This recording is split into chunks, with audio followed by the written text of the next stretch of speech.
Welcome back to Audible Archives. I'm Niara, your host, and tonight we descend once more into the shifting heart of Dormiria. The light is fading, and the dreams that once held warmth now whisper in the dark. Reverie stands upon the edge of the unknown, where creation itself begins to fracture, and every thread in the Lattice of Night hums with peril. This is Mistwoven Legends, The Lattice of Night, written by Raul and narrated by Niara. Before we step through the veil, don't forget to like, comment, and subscribe, because in this realm, even dreams have shadows. Chapter 1. The fracture deepens. The wind whispered through the shattered spires of Dormiria as Reverie stood at the heart of what had once been a paradise. The dreamscape, a realm woven from the subconscious memories and desires of countless beings, lay in ruins. Vibrant landscapes now faded like remnants of a half-forgotten dream, leaving only fragments, broken and jagged, where endless possibilities once bloomed. Once, every dreamscape was a testament to the infinite creativity of Dormiria's inhabitants, but now it seemed as though the threads that held them together had unraveled beyond repair. Reverie stood alone, their feet sinking into the darkened earth, where the color had long since leached away. In the distance, the gleaming towers that had once soared into the sky were now nothing more than twisted metal and glass, like shards scattered across a barren horizon. They had once been symbols of hope, filled with light, and the promise of new worlds to be shaped and explored. Now they were cold, empty husks, warped beyond recognition by the Harbinger's influence.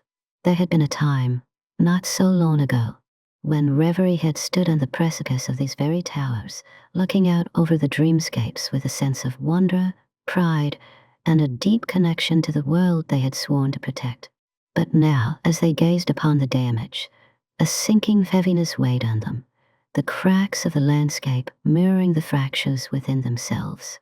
How did it come to this? Reverie muttered to themselves, their voice hollow, a quiet echo against the winds that whipped through the ruins. The Harbinger's touch was everywhere, on the land, in the air, even in the very dreams of the beings that still wandered through Dormiria.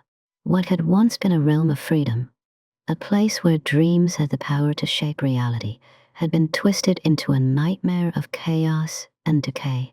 Even the dreamers, once the pillars of Dormiria's strength, now faltered under the weight of their own fear and uncertainty. The fracture had begun slowly, almost imperceptibly. At first, it had been subtle, creeping into the dreamscapes like a shadow at dusk, nothing more than a ripple on the surface of an otherwise calm sea. But now, as the days passed, the damage was unmistakable. Reverie could feel it in the very fabric of Dormiria, each dreamer's mind. Each spirit that inhabited the space was slowly being consumed by the growing darkness. The Harbinger had left their mark on the world, not just in battle, but in a way that would have lasting consequences. Their influence was a poison, slow, insidious, and suffocating, seeping into every corner of Dormiria and beyond. Reverie could feel it in their own body, the weight of it pressing on their soul. Even their connection to the dreamscape had grown distant and disjointed, as if the bond that once allowed them to weave reality and perception had frayed beyond repair. We cannot undo what has been done, Reverie whispered to themselves. But we must find a way to survive it. But survival meant something more now than it had before. They had once believed in the power of hope, in the strength of unity, and in the ability of the dreamers to rebuild after each catastrophe. But now, those ideals felt naive. Dormiria couldn't simply be patched back together with the same methods and beliefs. Something greater was needed. Reverie turned their gaze to the horizon, where the fractured dreamscapes stretched out, each one bleeding into the next in a chaotic blur of shapes and colors.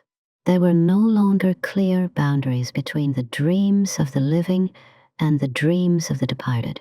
The borders that had once separated these realms had collapsed, leaving the two worlds intertwined in a way that made it impossible to discern where one ended and the other began. The dreamers, both mortal and spirit, were trapped in a limbo, unsure of where they truly stood. Those still tethered to the waking world found themselves caught in distorted, nightmarish versions of their own realities. The once solid connection between Dormiria and the waking realm had eroded, and now both were unstable, teetering on the brink of total collapse.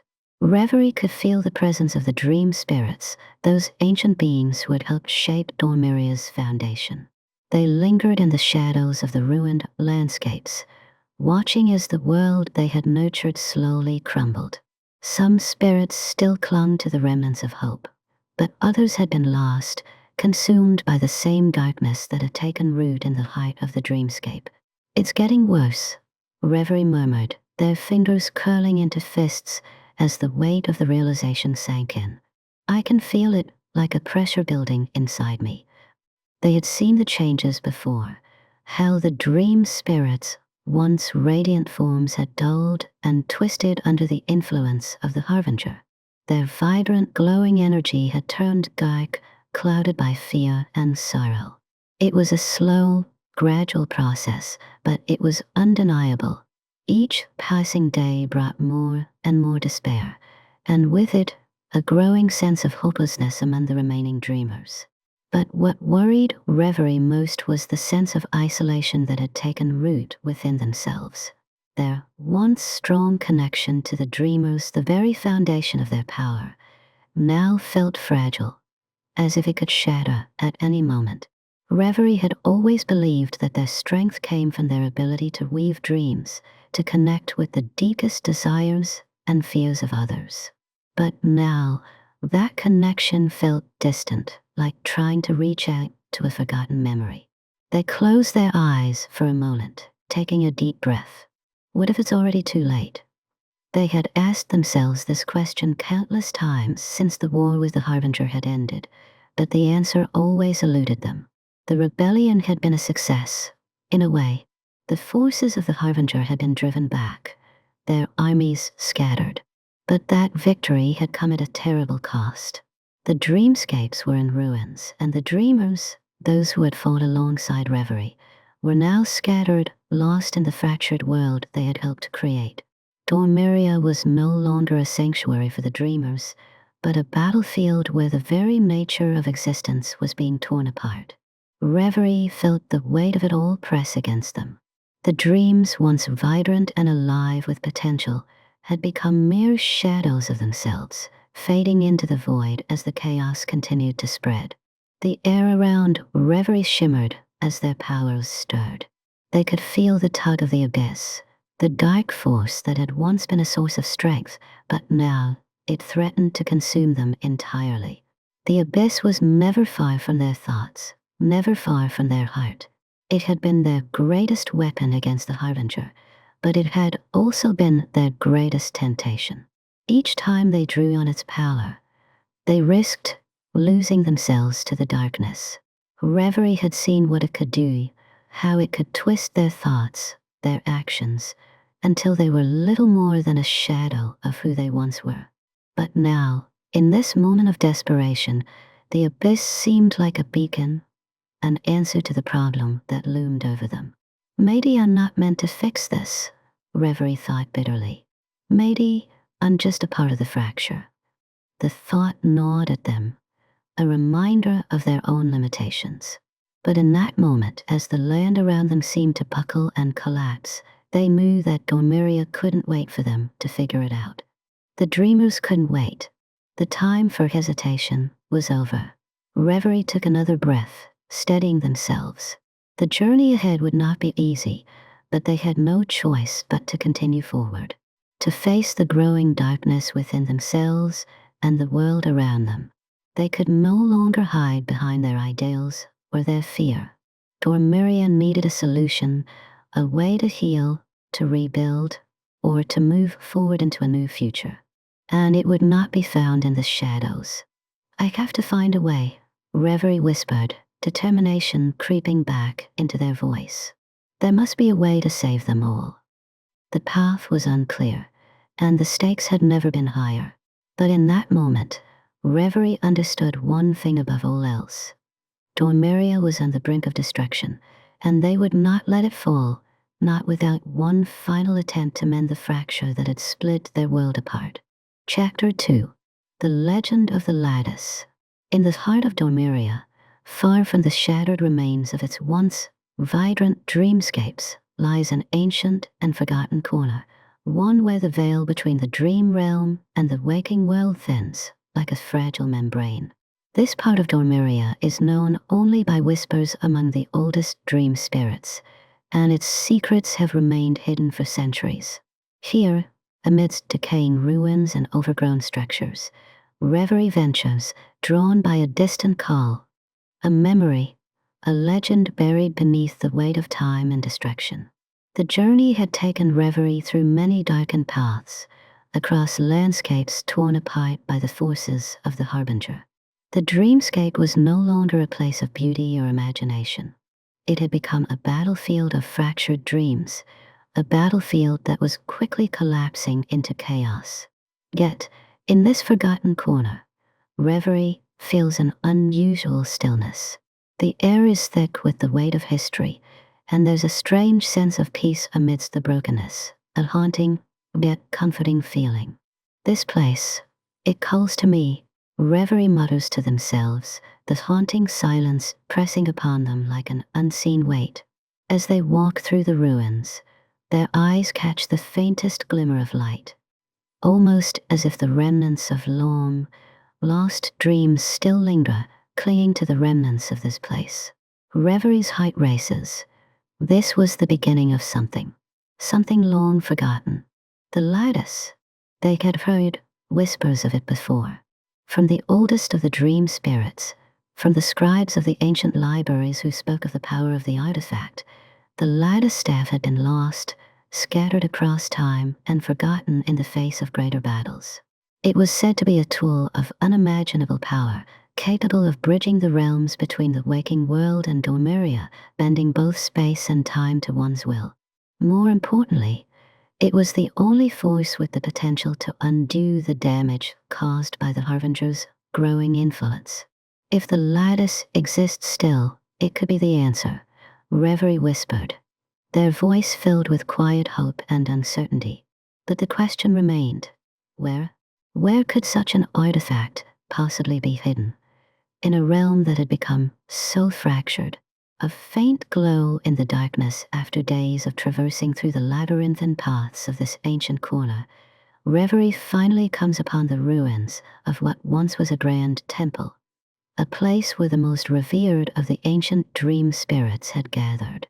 The structure is now a crumbling shell covered in overgrowth and shadow. Yet there is something different about this place. An energy hidden beneath the earth itself hums faintly beneath the surface. Reverie kneels down, feeling the pulse of ancient magic beneath their fingertips, their heart quickening. The vibrations are subtle at first, almost imperceptible, but they grow stronger as Reverie concentrates. The earth seems to breathe in response to their touch, and the air thickens with the weight of memories long lost to time. With a quiet murmur of incantation, Reverie weaves their will into the dreamscape around them. Slowly, the temple begins to respond to their presence. Stones shift, debris lifts, and the shadows in the air recede as though they had never been. In the heart of the temple, beneath a collapsed archway, a pedestal rises from the ground, an intricately designed stone structure, etched with cryptic symbols and glowing faintly. There, resting upon the pedestal, is a relic, a twisted staff, adorned with an ornate lattice of metal and crystal. It is the Lattice Staff. Reverie feels a surge of energy coursing through their being as their fingers graze its surface. The staff pulses, responding to their touch, as if recognizing them, as if it has been waiting for this moment for eons. This is it, Reverie whispers, their voice filled with awe and disbelief. The weight of the staff feels heavier than they anticipated, as though the responsibility it holds is more than a mere object can bear. As Reverie holds the Lattice Staff, A surge of energy erupts from the artifact, swirling around them in a storm of light and shadow. The dreamscape begins to bend, the shattered world seeming to pause in its disintegration. The staff, as ancient as Dormiria itself, hums with untold power. And in that moment, a vision comes to Reverie, a vision of the past. The vision is vivid, almost too real. Reverie sees an ancient city, its dreamscapes vibrant and full of life. Towering trees of crystal, rivers flowing with liquid light, and a sky that shimmered with every color imaginable. The city was Dormiria, in its prime, a realm of boundless possibility and creation. The dreamers, those who lived within Dormiria's boundaries, were unified, their collective dreams woven together by an ancient order, the Dreamweavers. The Dreamweavers were guardians of Dormiria's balance, skilled in the ancient art of shaping and maintaining the delicate threads of the dream realm. Reverie sees one of them, an elder Dreamweaver, wise and powerful, standing before a massive altar where the Lattice Staff was first forged. It is here that the staff's true purpose is revealed. The Lattice Staff was not merely a tool for power, but a key that connected the realms of the waking world and Dormiria.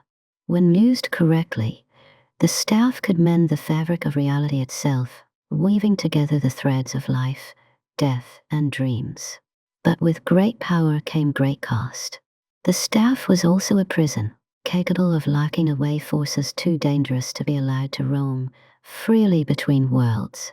Reverie's mind reels as they witness the end of the Dreamweavers.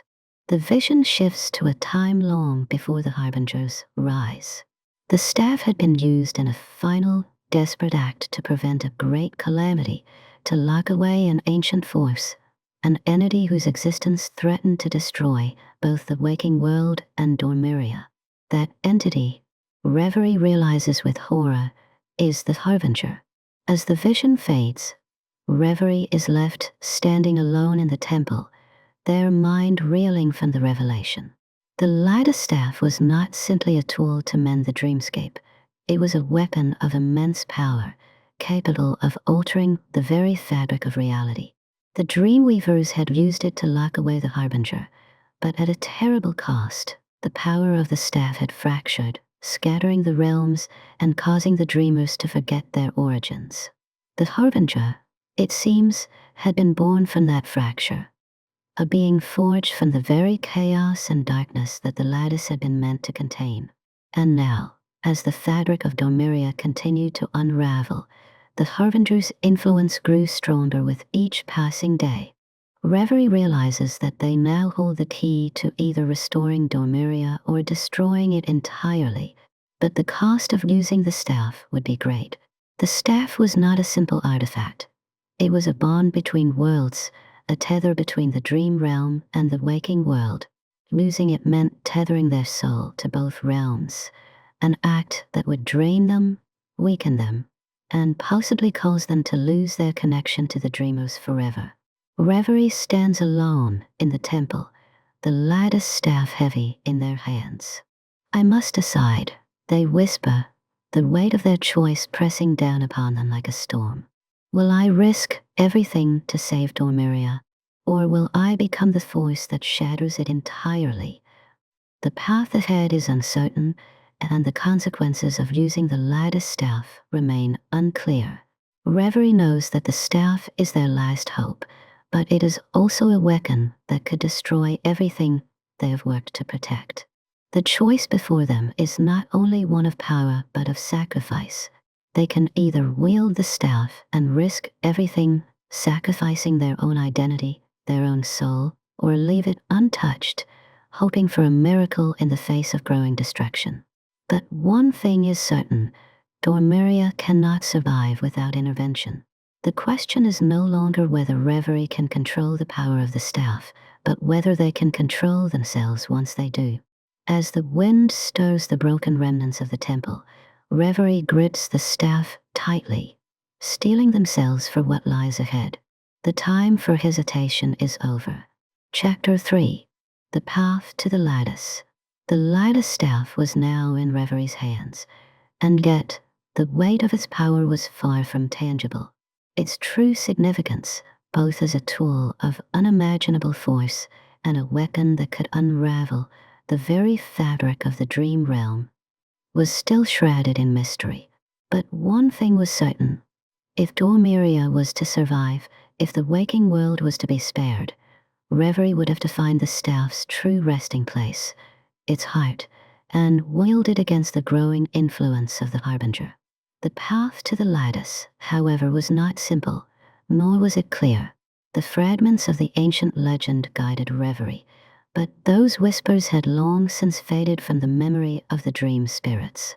The way had been lost, buried beneath layers of time, corruption, and an ever-growing instability in the realm. Reverie knew that to reach the Lattice Staff's heart, they would have to cross through the most dangerous and unstable corners of Dormiria, with the veil between worlds thinned and the very dreamscape fought back against their presence. Reverie moved through the fractured dreamscape, their senses heightened as they carefully navigated the labyrinth of fragmented memories and landscapes. The dream realm, once full of fluidity and creation, was now a place of chaos, where memories shattered and collided. Paths that once seemed stable now twisted into impossible angles, as though the dream itself had become self-aware and was determined to keep its secrets hidden. Each step felt heavier than the last as the dreamscape around them shifted unpredictably. The once bright skies darkened with each passing moment, and the terrain seemed to contort, with hills rising in jagged peaks, forests turning to ash, and rivers running backwards into the earth. The world, once vibrant and full of possibility, was now a distorted reflection of itself, with every corner seemingly trying to swallow Reverie whole.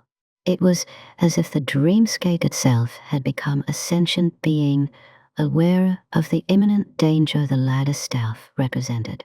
The closer Reverie came to their goal, the more the dreamscape seemed to push against them, as though trying to prevent them from uncovering the truth. As Reverie pushed forward, their mind began to unravel with the weight of what they saw. The deeper they ventured into the shifting dreamscapes, the more vivid the visions became.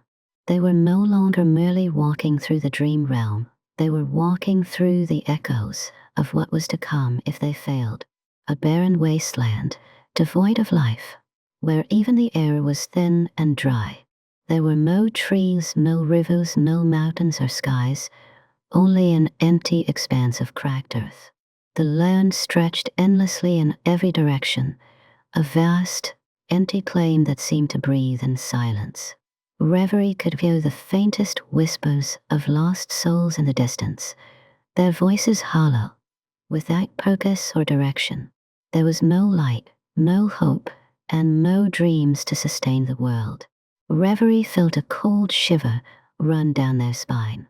They recognized this place, not as something they had seen, but as a possibility, a nightmare.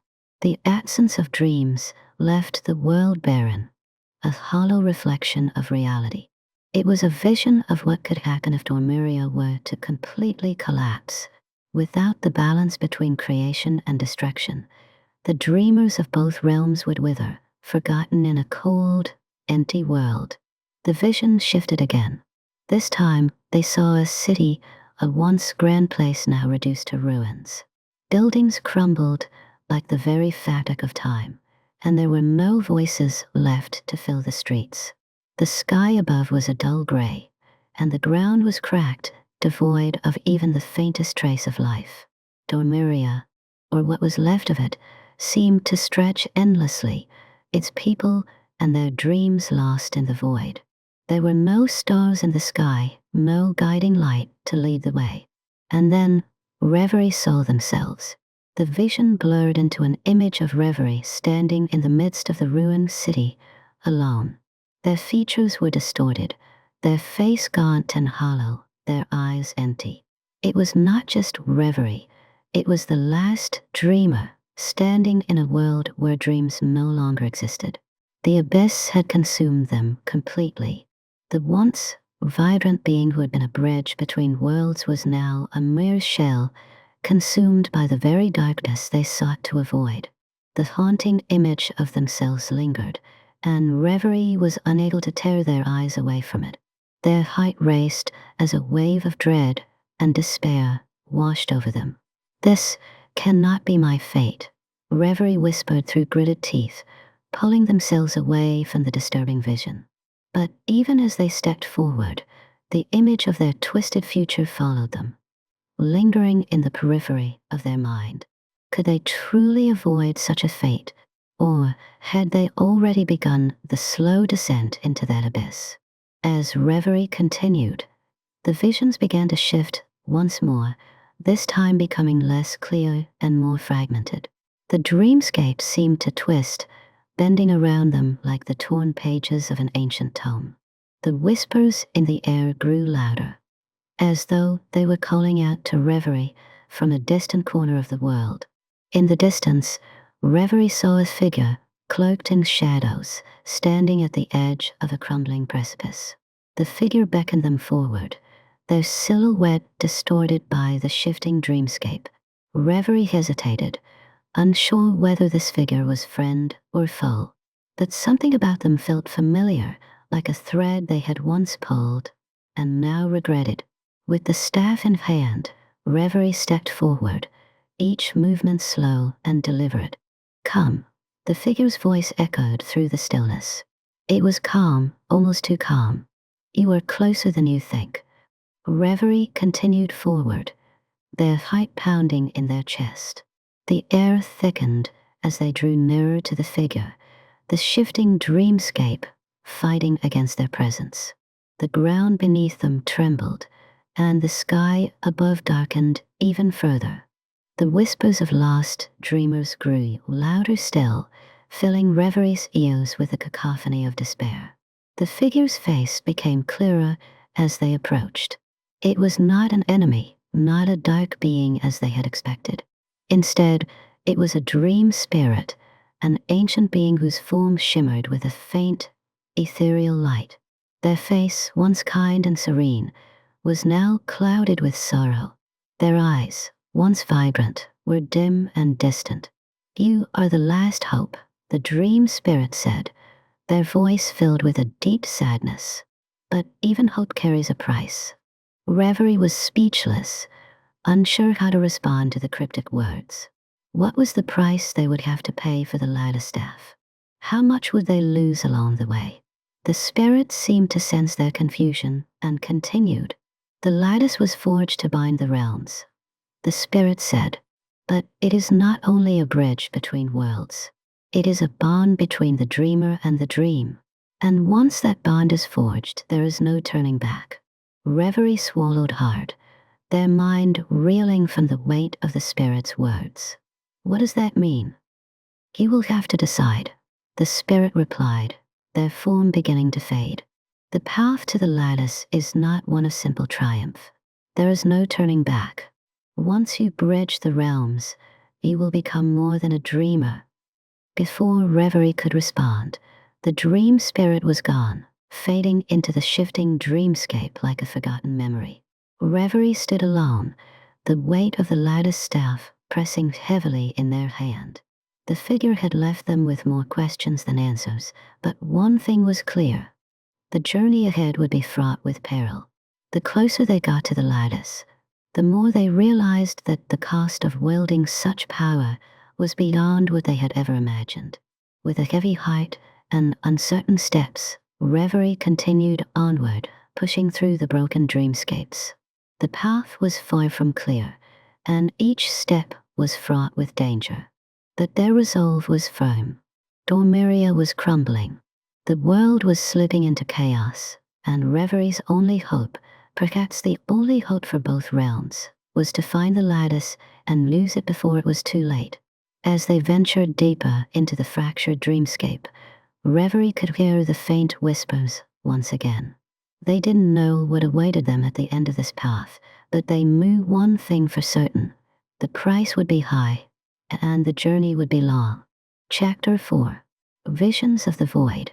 Reverie's footsteps echoed, through the barren dreamscape, a lonely sound that reverberated in the silence around them. The once vibrant realms of Dormiria had now become twisted and fragmented. Each step felt like wading through a dense fog, with nothing solid beneath their feet. Reverie clutched the Lattice Staff tightly, though its warmth, once comforting, now felt strangely hollow, as though it too was losing its purpose in the growing darkness. The visions had not ceased. If anything, they had become more frequent, more vivid, and more terrifying. Every time Reverie closed their eyes, they were pulled into another glimpse of a future devoid of dreams, a world where the Harbinger's influence had already consumed everything. The pain of these visions gnawed at Reverie's soul, leaving them questioning whether they were on the right path, or if they had already sealed the fate of both realms by seeking the lattice. The first vision arrived as they passed through a once beautiful grove that had long since turned to ash. The trees, once teeming with life, stood now as withered husks, their branches twisted in grotesque shapes. The sky, which had once been a canvas of brilliant hues, was now a sickly gray, suffocating the land beneath it. There was no sun, no moon, only an endless, oppressive cloud that blotted out any light. Reverie blinked, and in the blink of an eye, they were no longer in the grove. They found themselves standing at the edge of a city, a place they recognized as Dormiria, but twisted beyond recognition. The streets were empty, save for the occasional flicker of a shadow that passed by, barely visible and devoid of any life. In the distance, towering structures that once gleamed with vibrant colors were now dull and lifeless, crumbling under the weight of a strange, unseen force. The wind was cold and dry, carrying the faintest scent of decay. There were no birds, no sounds of life, only the eerie silence of a place forgotten by both time and spirit. The air itself seemed thick with oppression, as if every breath taken was a reminder of the world's slow death. Reverie's heart pounded in their chest, and they stepped forward, their feet moving on their own accord, drawn by an unseen force. As they entered the city, the empty streets stretched endlessly before them, the architecture becoming more distorted with every step. Buildings melted into one another, blending together in chaotic, surreal formations. The once beautiful gardens and fountains that had been a hallmark of Dormiria's grandeur had disappeared, replaced by jagged rocks and swirling black voids. At the center of the city stood a massive monument, what remained of the heart of Dormiria, once a symbol of unity and life for old dreamers. Now it was little more than a shattered relic, encased in the same void, like dark mist that had consumed everything else. Reverie approached the monument, and as they did, the air grew colder still, pressing down on them with an almost suffocating weight. They reached out, their fingers grazing the monument's surface, and in that moment, the vision shifted. The cold, suffocating stillness was replaced by a sensation of utter emptiness, like the very concept of emotion had been drained from existence. Reverie found themselves standing in the center of a vast, endless plain, stretching out in all directions. The sky above was featureless, neither night nor day, just a gray void that seemed to swallow any light that dared to approach. The land beneath them was cracked, barren, devoid of life, as though nothing had ever grown here. There were no sounds, no whispers of wind, no rustling of leaves, no distant calls of creatures. The air itself felt thick and stagnant, as though it had not moved in centuries. Reverie's heart felt heavy in their chest, a weight that only grew with each passing moment. The very essence of what it meant to exist seemed absent here. And then Reverie saw them, the dreamers, or what was left of them. Figures drifted across the plain, their bodies translucent and flickering, like images on a dying screen. They moved in perfect silence, their faces blank, their eyes devoid of any recognition. They were shells of their former selves, no longer capable of feeling joy, sorrow, or even fear. There was no spark of life within them, no recognition of the world around them. They were drifting, lost in a world that no longer had any meaning. Reverie tried to approach them, reaching out, but their hands passed through the figures as if they were nothing more than mist. They could not touch them, could not make them see, could not bring them back to life. And as they watched these empty, hollow forms drift aimlessly across the barren landscape, Reverie felt something even more terrifying begin to settle in, the realization that they were becoming one of them. Their own existence, once defined by the dream, by the connection between realms, was slipping away. The connection between their own thoughts, their own feelings, was slowly fading into the emptiness. Is this what will become of us all? Reverie thought, a sinking feeling taking root in their chest. The haunting emptiness, the lack of emotion, the absence of all things. Was this the end of everything? Was this what would remain if they failed? Was the staff truly the key to restoring balance? Or was it just a dangerous temptation, one that could hasten the very end they sought to avoid? The next vision struck like a lightning bolt, pulling Reverie from the stillness of the emotionless void. They were standing on the edge of a cliff, overlooking a vast chasm that stretched into an infinite darkness. The landscape below was unfamiliar, barren and desolate, devoid of life and color. In the distance, Reverie could make out the ruins of what might have been a city, but even the remnants of its structures seemed drained of purpose. There were no echoes of dreamers here, no whispers, no memories. The absence of dreams was palpable. Reverie could feel the weight of it, pressing down on them like a physical force. Without dreams, there was no color, no life, only a cold, unyielding void that stretched infinitely in all directions.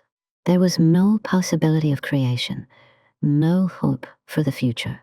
Without dreams, reality became a twisted reflection of itself, a hollow shell of what it could be. As Reverie gazed into the darkness, the voice of the Harbinger rang out in their mind, a low, mocking whisper that seemed to come from all directions. You cannot escape it, Reverie.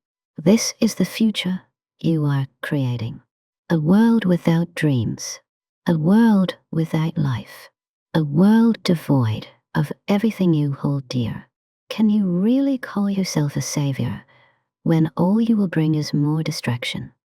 The words cut deep, reverberating in Reverie's mind, sowing seeds of doubt. Were they truly capable of restoring balance?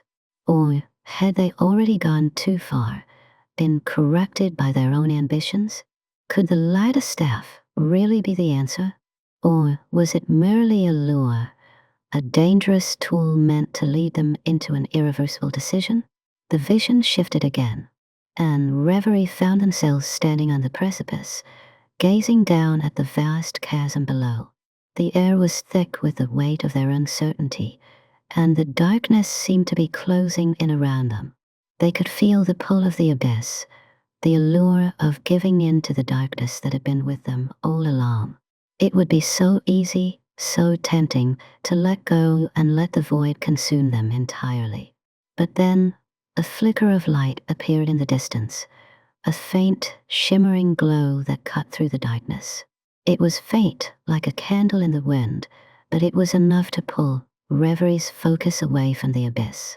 Solace, the fireflies, the swarm that had become a constant companion, were there, their soft glow lighting the way. Reverie's heart skipped a beat as they saw the tiny lights floating toward them, surrounding them with a warmth that cut through the cold, dark emptiness.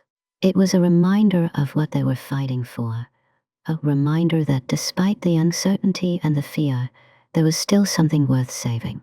There was still light to be found, even in the darkest corners of existence. Reverie's mind was heavy with doubt. Could they really save Dormiria? Could they truly restore balance to both realms without losing themselves entirely?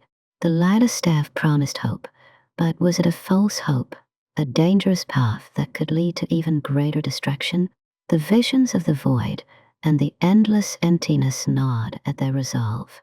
But then, as if summoned by their thoughts, Solace's light danced before them once more, casting away the shadows of doubt. The fireflies swirled around them, offering a moment of clarity, a reminder of the balance they must strive to maintain. Reverie inhaled deeply, closing their eyes as they tried to steady their racing thoughts. The path ahead was unclear. The risks were undeniable, but the time for hesitation was over. The choice had already been made. They had to press forward. For Dormiria, for the dreamers, for everything that still held the light of possibility. Reverie turned resolute and set their gaze on the horizon. The Lattice Staff pulsed in their hand, a reminder of both the promise and the peril of the journey ahead. Chapter 5. The Call of the Abyss. The path ahead grew murkier with every step Reverie took. The Lattice Staff pulsed faintly in their hand, a steady beat that resonated through their very being. But beneath the hum of the staff, something darker was stirring. The abyssal resonance was growing stronger, filling the air with an oppressive weight, an invisible pressure that pressed against Reverie's mind. It was a constant companion now, a silent whisper in the back of their thoughts, its tendrils curling around their consciousness. At first, it had been a mere ripple, a fleeting sensation, an almost imperceptible presence. But with each passing hour, the pull of the abyss grew, like a storm gathering force in the distance, ready to swallow everything in its path. Reverie could feel it more deeply now, its cold, suffocating touch creeping through their thoughts, clouding their vision, distorting the dreamscapes around them. Everywhere they looked, the world began to warp. The once beautiful dreamscapes had become fractured, torn apart by the relentless influence of the abyss. The ground beneath Reverie's feet trembled, shifting unpredictably as though the very fabric of reality was being unraveled. Strange, grotesque shapes slithered in the periphery of their vision, shadowy forms, distorted reflections of nightmares long forgotten. They could hear the distant sound of whispers, a cacophony of voices, all overlapping and indistinct, speaking in languages they could not comprehend. The abyss called to them in a voice like a lover's whisper, soft, seductive, tempting. It promised power. It promised control. It whispered of the strength to rewrite the world, to reshape Dormiria and the waking world in Reverie's image. No more uncertainty. No more weakness. The abyss offered a path to absolute authority, a way to end the war, to bring about peace, but at what cost? You felt the weight of your choices, Reverie. The abyss's voice murmured, its presence like a shadow wrapping around their soul. You've seen the fractures in Dormiria, felt the lives slipping through your fingers. But I offer you a way out. Embrace me, and the destruction will cease. With my power, you can fix everything. You can make it all right again. Dormiria, the dreamers, the mortals, they will all be your creation, your perfect world. Just surrender. Reverie stumbled, their vision blurring as the voice of the abyss grew louder, more insistent. The pull was unbearable now. It felt like the earth itself was crumbling beneath their feet, like the world was bending, twisting into something new, a darker world, one where Reverie stood at the center of it all. A world of their making. For a moment, Reverie considered the offer. The weight of the rebellion, the fractured dreamscapes, the burden of their fractured self, it was all so overwhelming. The abyss spoke to the deepest parts of them, to the parts that longed for certainty, for power, for control over the chaos that had consumed their existence. They could make it all stop. They could force Dormiria back into order. They could bring an end to the suffering, to the endless cycle of war and despair. They could fix everything, shape it all to their will. You are not alone in this, the abyss continued, its voice a smooth melodic song. I will give you the strength you need. With me, you can destroy the Harbinger and become more than you ever dreamed. You will be a god, a ruler of realms. All you need to do is embrace the darkness, to allow it to fill you completely. The thought of wielding such power was intoxicating. Reverie's mind swirled with the possibilities, each more tantalizing than the last. They could erase the pain. They could restore the dreamers, restore themselves. They could stop running, stop fearing their own fractured nature. But then they saw the cost. The faces of the dreamers flashed before their eyes, twisted, empty, devoid of life. They saw the vision of the world without emotion, the cold, desolate reality where all things had been drained of meaning. The abyss was not a force of creation. It was a force of consumption, a force that would devour everything until nothing remained but endless emptiness. Reverie fell to their knees, clutching the Lattice Staff tighter, trying to hold on to something, anything, to keep the abyss at bay. Their chest was tight, their breath shallow, as the darkness pressed against their mind, threatening to crush them under its weight. The visions, the whispers, the temptation, everything became a blur. Reverie's thoughts twisted in on themselves, pulled between two competing forces. The abyss, promising power and resolution, and the knowledge that surrendering to it would mean the end of everything they held dear. They couldn't, no, they wouldn't let it win. Not like this.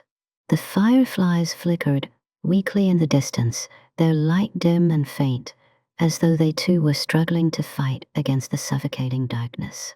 Reverie reached out for them, drawn by the faint light, the only thing that remained unchanged, the only constant in this swirling void. Solace. The fireflies swarmed around Reverie, their soft glow slowly intensifying, fighting back the abyss's pull.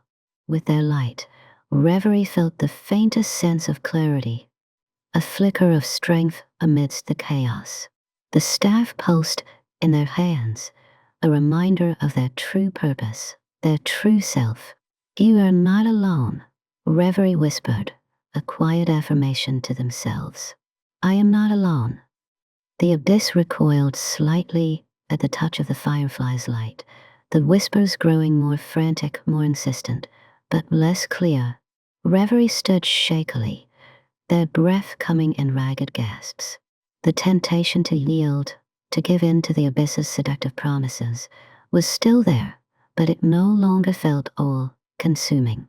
They could feel the darkness pressing in on them, but the light, the gentle warmth of the fireflies offered a counterbalance, a tether to their humanity, their dreams, their purpose. Reverie shook their head, forcing the abyss's whispers to recede for a moment.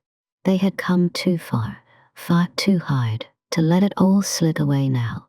The visions of a world without dreams, without hope, were clear in their mind, those empty faces, the broken world. That was what the abyss wanted to create. That was what it promised. An existence without color, without meaning, without life. I am not that, Reverie said, their voice steadying with each word. I am not the abyss. I will not let it consume me. With a final, deep breath, Reverie reached down into the depths of their soul and called upon the light within them. It was weak, a flicker compared to the darkness that surrounded them, but it was enough.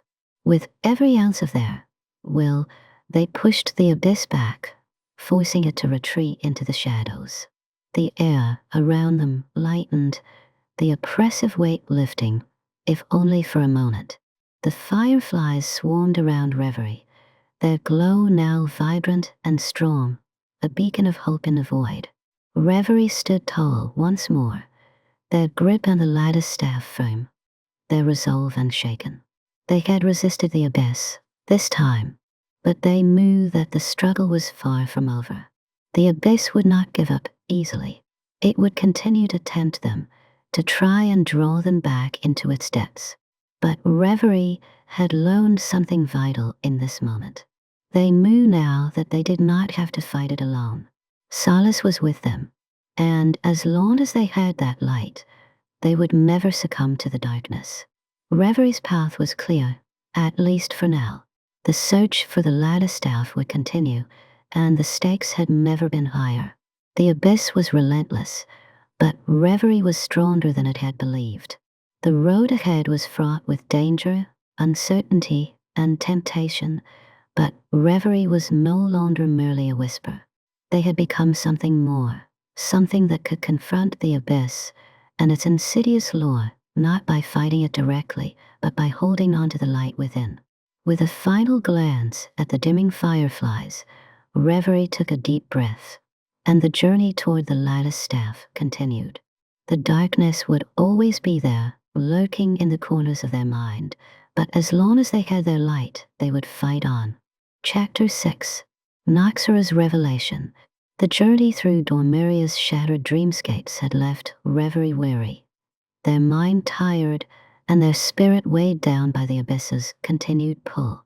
The closer they came to their goal, the Lattice Staff, the more oppressive the atmosphere became. The dream world was warping with each passing moment, creating illusions that tested Reverie's resolve at every turn. Yet the glimmer of the Lattice Staff, the hope that it might restore balance, kept them going.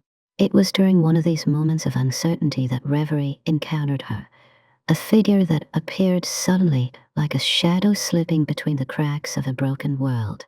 She wore a cloak woven from threads of midnight, her face obscured by a veil that seemed to shimmer with 1,000 reflections. Her presence was unsettling, yet there was an undeniable magnetism to her, as if she existed somewhere between light and dark, a product of both the realms of dreams and of the abyss itself.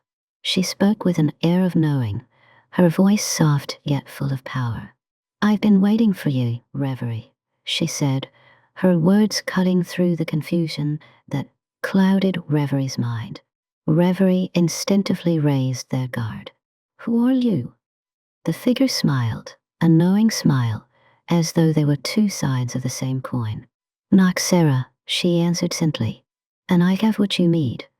Noxara was no ordinary dream spirit. Once, she had been a dream thief, someone who traversed the thin line between dreams and the waking world, stealing fragments of forgotten memories, stolen thoughts, and unspoken desires. She had the rare ability to manipulate the fabric of dreams itself, to extract knowledge from the deepest corners of Dormiria's vast expanse. But she had long ago turned away from her shadowy past, shedding her old identity as a thief in favor of something more. Something that transcended mere survival in the dreamscape. "I know you've been searching for the Lattice Staff," Noxara continued, her eyes gleaming with a mysterious intent. "And I know why you're looking for it." Her voice carried an air of certainty, as though she had already seen this moment unfold. Reverie narrowed their eyes, uncertain whether they could trust her. "What do you know of the staff?" Noxara stepped closer, the shadows of her cloak swirling around her like liquid night. "I know that it is more than just a tool to restore Dormiria. I've heard whispers from the ancient dream spirits, from those who once crafted the lattice. They say it holds the power to reshape not only Dormiria but reality itself. And..." She hesitated, her voice softening. "It is tied to your past, Reverie, to who you were before all of this, before the abyss." Reverie's pulse quickened, their heart thrumming in their chest as Noxara's words landed like heavy stones. "Tied to my past?" Reverie echoed, a swirl of confusion and suspicion rising within them. "How?" Noxara's smile deepened, her eyes flickering with secrets yet to be revealed. "I'm not here to give you answers, just yet, but I can help you find the staff, if you're willing to trust me." Reverie hesitated. They had been alone for so long, shouldering the weight of their fractured identity and the burden of leadership. They had trusted only a few, Solace, the fireflies that had become their closest allies, and yet the temptation to accept Noxara's help was strong. The rogue dream thief moved things that Reverie didn't, things that could change everything. With a slow breath, Reverie nodded. I'll trust you. For now. Noxara's lips curled into a smile, her gaze sharpening as though she had expected no less. Wise decision. She turned and motioned for Reverie to follow. I have something that might help. Cryptic texts and maps, old relics from when the lattice was first forged. We'll need to decode them together if we're to have any hope of finding it. Reverie stepped forward, their gaze focused on Noxara's retreating form. Despite their wariness, they couldn't shake the feeling that this meeting, this unexpected alliance, was no mere coincidence. The dreamscape itself had guided them here, as though fate had a hand in the unfolding of this strange partnership. Noxara led Reverie to a secluded alcove hidden deep within a labyrinth of shifting dreams. The walls shimmered with strange symbols, ancient runes that glowed faintly with an ethereal light. It was a place of knowledge, untouched by the corruption of the abyss, a haven for those who sought answers hidden in the folds of reality. On a stone pedestal in the center of the alcove lay a collection of worn scrolls and tattered maps. Each piece of parchment was covered in markings that at first glance appeared to be nothing more than a chaotic jumble of symbols and diagrams. But to Noxara, it was a treasure trove of forgotten knowledge, the key to unlocking the secrets of the Lattice Staff. These are the remnants of a time long past, Noxara explained, her fingers tracing the edges of a scroll as though she could feel the weight of its age. When Dormiria was long before the Harbinger's correction, the lattice was used as a conduit between this world and the waking realm. It was meant to maintain the balance between creation and destruction, to keep the flow of dreams and reality aligned. Reverie's eyes widened as they took in the ancient texts. There were patterns here, hidden beneath layers of dust and neglect. And now it's broken. The lattice was the key all along. Noxara nodded. It was, but it's more than just a staff. It's a conduit, a vessel for the energy of both realms. And it has the power to heal or to destroy, depending on who wields it.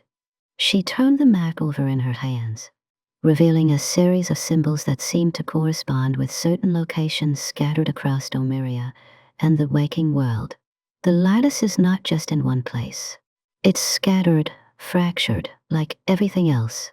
But these markings, she traced a line across the map, her fingers brushing over an intricate series of symbols that resonated with Reverie's own energy. These points will guide us. But the journey will be perilous. The closer we get, the stronger the pull of the abyss will become. It will test everything you believe in. Reverie. Are you ready for that? Reverie glanced at Noxara, feeling the weight of her words. The abyss was a force they could no longer ignore. It had already consumed so much of Dormiria, and now it was hunting them, pulling them deeper into the dark unknown. But the path to the lattice, to restoring the balance, lay in their hands, and Noxara, with her knowledge and her mysterious connection to the past, was the key to unlocking it. They took a deep breath, their grip on the lattice staff tightening. I'm ready. Noxara's eyes gleamed with an unreadable expression. Then let's begin. The following days were spent in an intense study of the texts and maps. Noxara guided Reverie through the labyrinthine knowledge, piecing together the clues from ancient dreams and forgotten realms. Some of the texts were written in languages long dead, requiring Reverie to tap into their latent dream-weaving abilities to decipher them. Other parts of the map seemed to shift and change as they studied them, reacting to Reverie's presence in subtle ways. The more they worked, the clearer the picture became. The Lattice Staff was not just a tool, it was a key to restoring balance between two worlds. But the path to it was fraught with dangers. The abyss was not the only threat they would face. The deeper they ventured into Dormiria's past, the more they uncovered about the true nature of the lattice and the ancient forces that had once guarded it. As the pieces of the puzzle began to fall into place, Reverie couldn't help but feel the weight of the responsibility upon their shoulders. The journey was far from over, and the forces at play were far more complex than they had imagined. But with Noxara by their side, they had a chance, maybe their only chance, to stop the Harbinger and restore Dormiria to its rightful state. And perhaps, just perhaps, they would uncover the truth about who Reverie truly was. Chapter 7. Unlocking the Past. The air around Reverie crackled with a strange energy, like the crack of thunder before a storm. Noxara's voice echoed in their mind, her words both comforting and unsettling in equal measure. You were meant to be more than a guide, Reverie. You were meant to be the guardian. As the rogue dream thief spoke, Reverie felt their minds slip further into the web of forgotten memories. They had known, on some level, that their existence was tied to Dormiria in ways far deeper than the simple task of guiding dreamers. But to hear it spoken so directly sent ripples of unease through them. The weight of what Noxara was suggesting seemed almost too much to bear.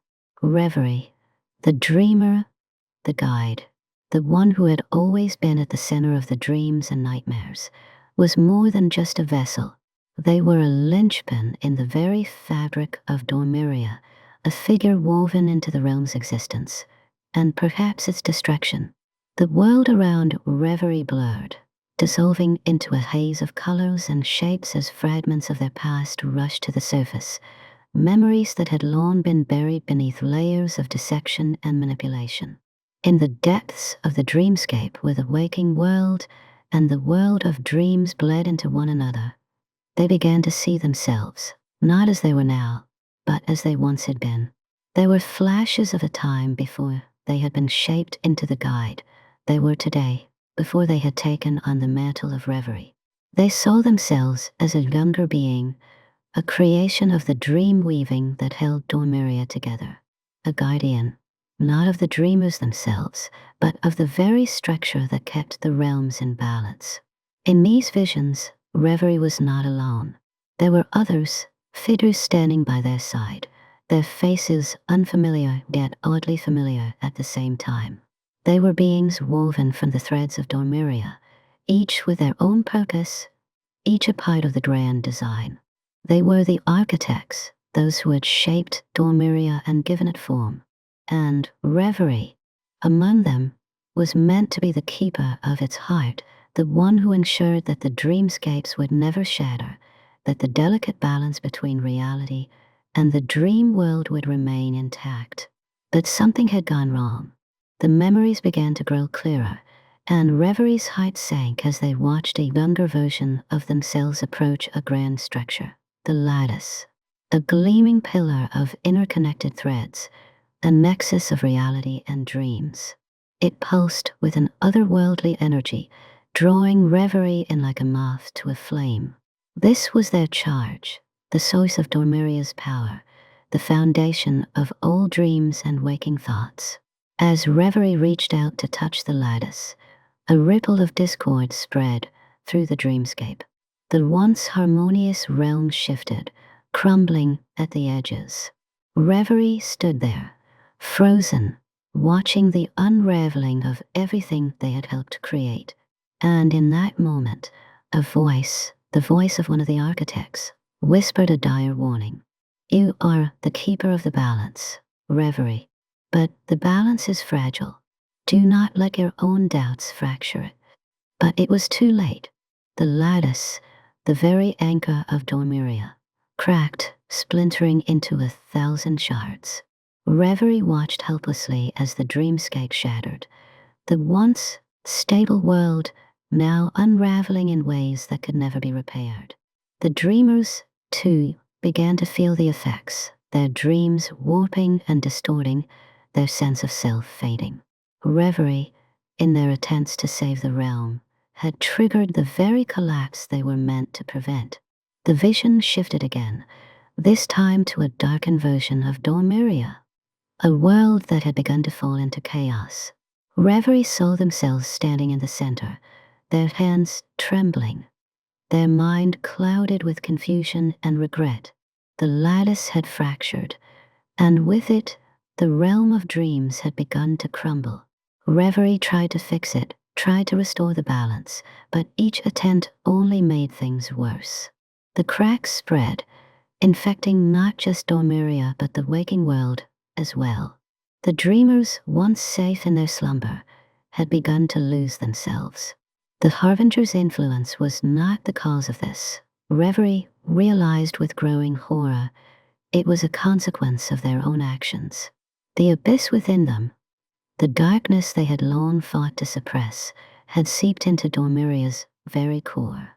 The lattice had been their tether, and by breaking it, they had allowed the darkness to seep into the very fabric of the dreamscape.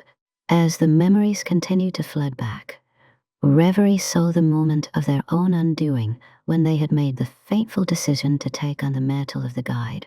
They had chosen to become something that could keep Dormiria together, but in doing so, they had abandoned their true role, the role they had been created for. And in that abandonment, they had allowed the very forces that would destroy the realm to take hold. You were meant to protect Dormiria. The voice of the architect whispered in Reverie's ear once more. But you were also its greatest threat, and that threat still resides within you. Reverie was shaken, their mind reeling from the weight of these revelations. How could they have been so blind? How could they have allowed themselves to become the very thing they had feared? They had never questioned their purpose, never once wondered if they had been forced into a role that was never truly theirs to begin with.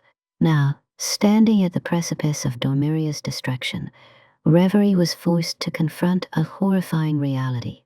Their destiny had never been their own. They had been shaped, manipulated, and ultimately broken by the very forces that had created Dormiria in the first place. Was I always meant to fail? Reverie whispered, the question hanging in the air, unanswered. Was Dormiria doomed from the start? Noxara stood quietly beside them, watching as Reverie grappled with the enormity of their past. No, she said softly, breaking the silence. Dormiria wasn't doomed, Reverie. But you've always been a part of the realm's fabric. You're the one who holds the key to saving it too.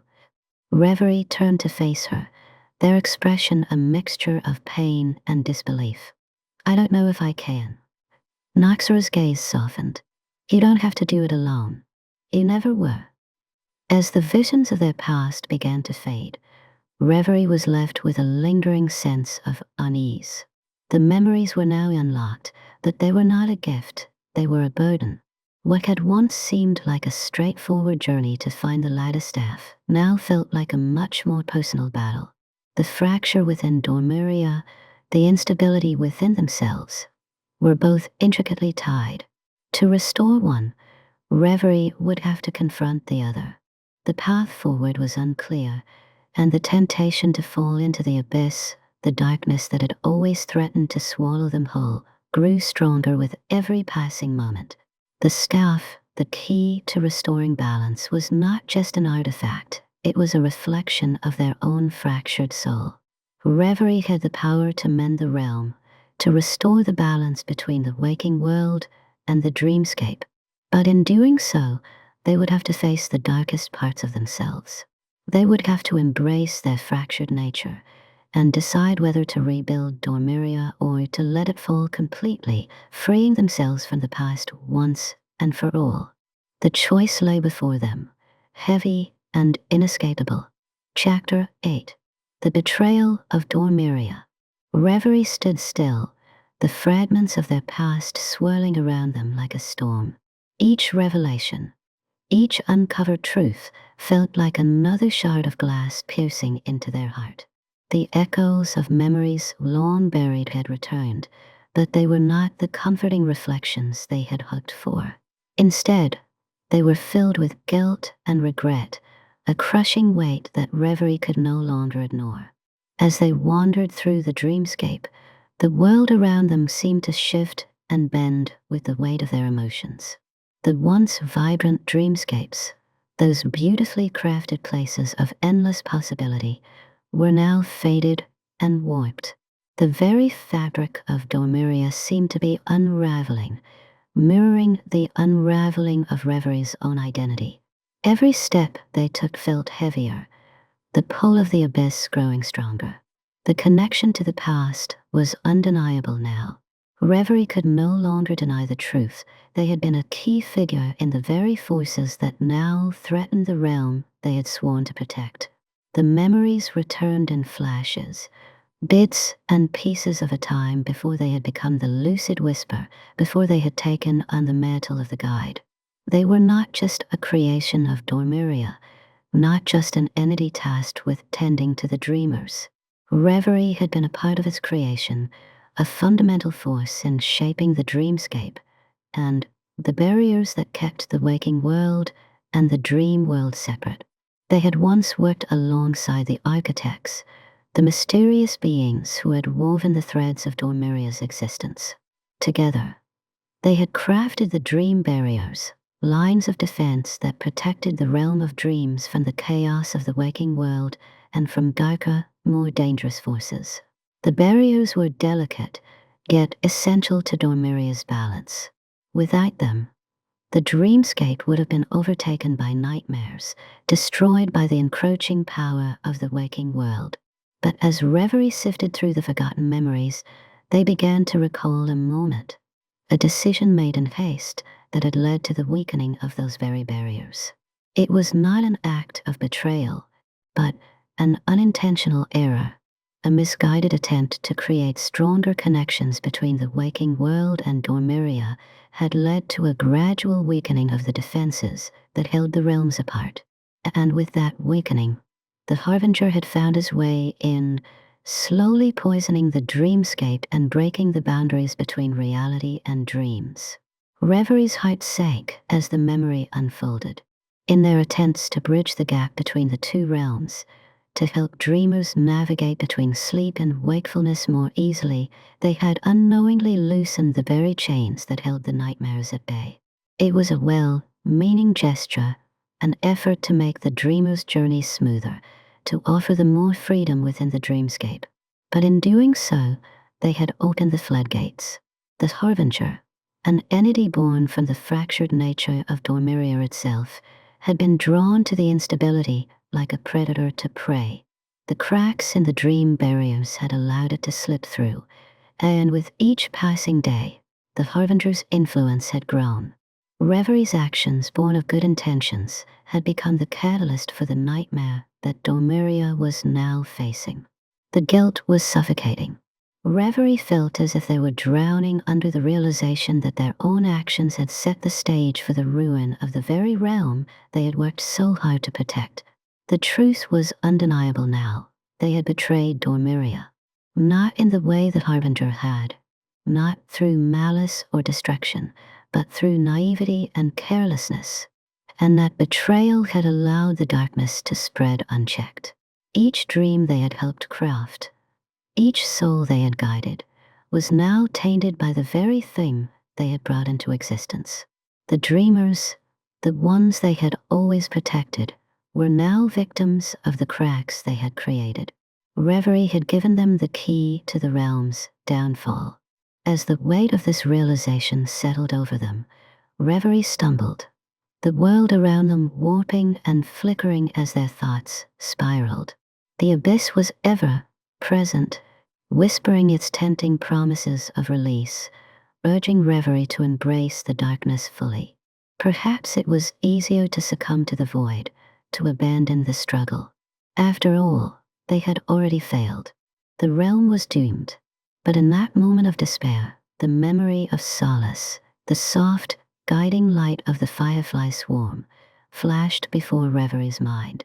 It was a faint flicker, but it was enough to pull them from the edge of the abyss. The path forward was unclear, but there had to be a way to redeem themselves, to undo the damage they had caused. The truth of their past had cracked Reverie open, revealing the depth of their own fragility. But as they stood on the precipice of despair, they realized that they were not alone in this. The rebellion, the dreamers, and even the spirits of Dormiria had rallied behind them. Together, they had stood against the Harbinger, and together they would continue the fight. But first, Reverie had to confront their past. They could no longer run from the truth. The damage had been done, but there was still a chance to stop the Harbinger, to heal the wounds they had inflicted on Dormiria. They could no longer allow the guilt to paralyze them. Instead, they had to use it as fuel, a reminder of why the fight was so important. Reverie turned to Noxara, who had been watching them quietly as they processed the truth. The rolled, dream-faced expression was solemn, but there was no judgment in her eyes, only understanding. "What do I do now?" Reverie asked, their voice small. Noxara took a step forward, her gaze steady. "You keep going. We all have our sins, Reverie, but we can't change the past. All we can do is fight for a future. The Lattice Staff, it's still out there, and with it, there's a chance to right what's wrong, to undo the damage you've caused." Reverie nodded, their resolve hardening. The weight of their past would never fully leave them, but they would no longer be ruled by it. The path ahead was fraught with danger, but it was the only path they had left. They had a responsibility, not just to Dormiria, but to every dreamer whose fate had become intertwined with their own. But as Reverie began to walk forward, a nagging thought lingered in the back of their mind. The Harbinger had been born from the very cracks Reverie had created in the dreamscape, yes. But who had truly set those forces in motion? Who had pushed Reverie in the direction of the lattice and the weakening of the barriers in the first place? As the shadows of doubt crept in once again, Reverie couldn't shake the feeling that there was more to the story. The truth about their past wasn't fully uncovered. There were still pieces, missing pieces that could change everything. Had someone, perhaps one of the architects, or even someone close to Reverie, known all along the consequences of their actions? Had they been manipulated into this role, forced to contribute to the realm's downfall without ever realizing it? The betrayal of Dormiria was not just Reverie's alone. It was a shared tragedy, a web of choices, mistakes, and manipulations that stretched back far beyond the present. And as Reverie walked the path to find the Lattice Staff, they knew that the truth was far more complicated than they had ever imagined. Their past, their mistakes, their guilt, it was all part of the same tapestry. And in order to truly save Dormiria, Reverie would have to confront not just the Harbinger, but the hidden truths buried deep within the dreamscape itself. Chapter 9. The Height of the Lattice. Reverie and Noxara stood at the threshold of the forgotten ruins, the winds of Dormiria howling around them like the ghosts of a lost age. The once vibrant dreamscape had decayed into a desolate wasteland, the remnants of twisted dreamscapes scattered like broken shards of a once perfect whole. The air was thick with a sense of impending doom, and every step they took seemed to deepen the sense of dread. The Lattice Staff, the key to Dormiria's salvation, lay within the labyrinth if they could find it. The ruins themselves were a monument to a time-long past, a time when the dreamscape had been a place of purity and wonder. But now, as Reverie peered into the maze ahead, it was clear that something far darker had taken hold. The walls of the labyrinth were not made of stone or brick, but of dream stuff, twisting, contorting, and shifting at a moment's notice, like the landscape itself was alive, a reflection of the very minds that walked through it. "Are you sure this is the place?" Noxara's voice was a whisper, though it seemed to echo across the barren dreamscape. Her sharp eyes scanned the horizon, alert to every movement in the darkness. "The Lattice Staff should be hidden here, but it's hard to believe it's still intact." Reverie nodded slowly, their gaze fixed on the maze ahead. "This is the location." The map was clear. The Lattice Staff is here, in the height of the labyrinth. But we may not be alone in this search. The labyrinth was no ordinary place. It was a convergence of many dreamscapes, all folding in on each other, the very fabric of reality bending and breaking with each passing moment. Reverie could feel it in the air, The influence of the abyss was stronger here, more palpable than ever. The whispers that had haunted their mind for so long were louder now, urging them to abandon the quest, to give in to the darkness. The abyss was close, its pull irresistible, and Reverie struggled to maintain control. Noxara glanced at Reverie, her face set with determination. "We'll face whatever comes," she said, gripping her weapons tighter. "But we need to be careful. In a place like this, even your thoughts can betray you." Reverie nodded, their heart heavy with the weight of their own fractured mind. "I know." They stepped forward together into the shifting corridors of the labyrinth. As soon as they entered, the world around them began to distort. The ground beneath their feet flickered between solid and intangible, like walking on shifting sand. The walls seemed to pulse with an eerie light, and every corner they turned revealed only more darkness, stretching on endlessly. The labyrinth had no beginning and no end, only infinite corridors that branched into countless paths, each one more treacherous than the last. Time itself seemed to warp here, minutes stretching into hours, hours collapsing into mere moments. Reverie felt the pull of the abyss growing stronger, as if it were feeding off their uncertainty and fear. "Stay close," Reverie said, their voice steady despite the fear gnawing at them. "We must keep moving. The longer we stay here, the more we risk losing ourselves." As they ventured deeper into the labyrinth, the atmosphere grew increasingly oppressive. The walls began to bend inward, the edges of reality distorting like a funhouse mirror. Whispered voices echoed from every direction, but there was no source to them. Were they the voices of the lost dreamers, or was it the abyss speaking directly to them? Reverie couldn't tell anymore, but the feeling of being watched was unmistakable. "We're not alone," Noxara muttered, her eyes darting from side to side. Her instincts were sharper than most, and she could sense something lurking just beyond their reach. Reverie's gaze flickered toward the shadows, where movement seemed to shift just out of sight. "I know. The abyss is trying to break through. We need to hurry." Every step they took felt like a battle against the forces of chaos and decay. With each turn, the dreamscape twisted around them, pulling them further into the labyrinth's core. The further they ventured, the more the abyssal whispers grew louder, clawing at their minds. The voices began to take shape, twisting around Reverie's thoughts like vines strangling a tree. "Give in," the whispers said, their voices soft and melodic, like a lullaby meant to lull them into submission. "You can be more than this. You can control all of this. The Lattice Staff is within your reach. Just let go of your past, of your pain. Embrace the darkness. Let it guide you." Reverie flinched, shaking their head violently as they tried to block out the whispers. "No, I won't." But the words didn't stop. Instead, they grew more insistent, more persuasive. "Why fight it? You created this chaos. You opened the door for the Harbinger. It's all your fault. Accept it. Embrace the abyss.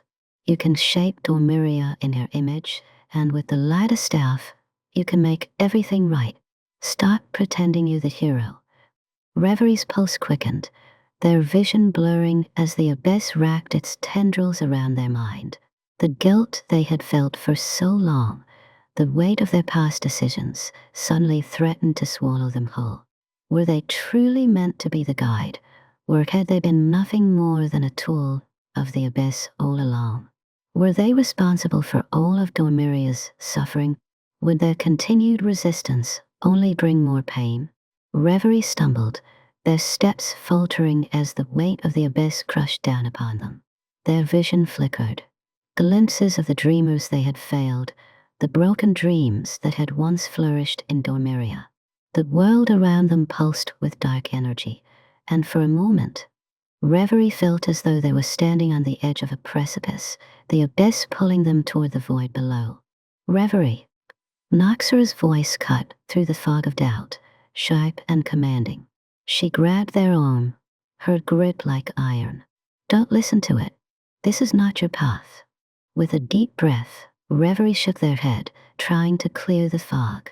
The abyss was powerful, yes, but they had faced it before. And this time, they would not succumb. I know, Reverie whispered, pushing the darkness aside. I won't give in. Noxara's gaze softened, but there was no time for comfort. We need to keep moving. The Lattice Staff is close. As they pressed on, the labyrinth began to change.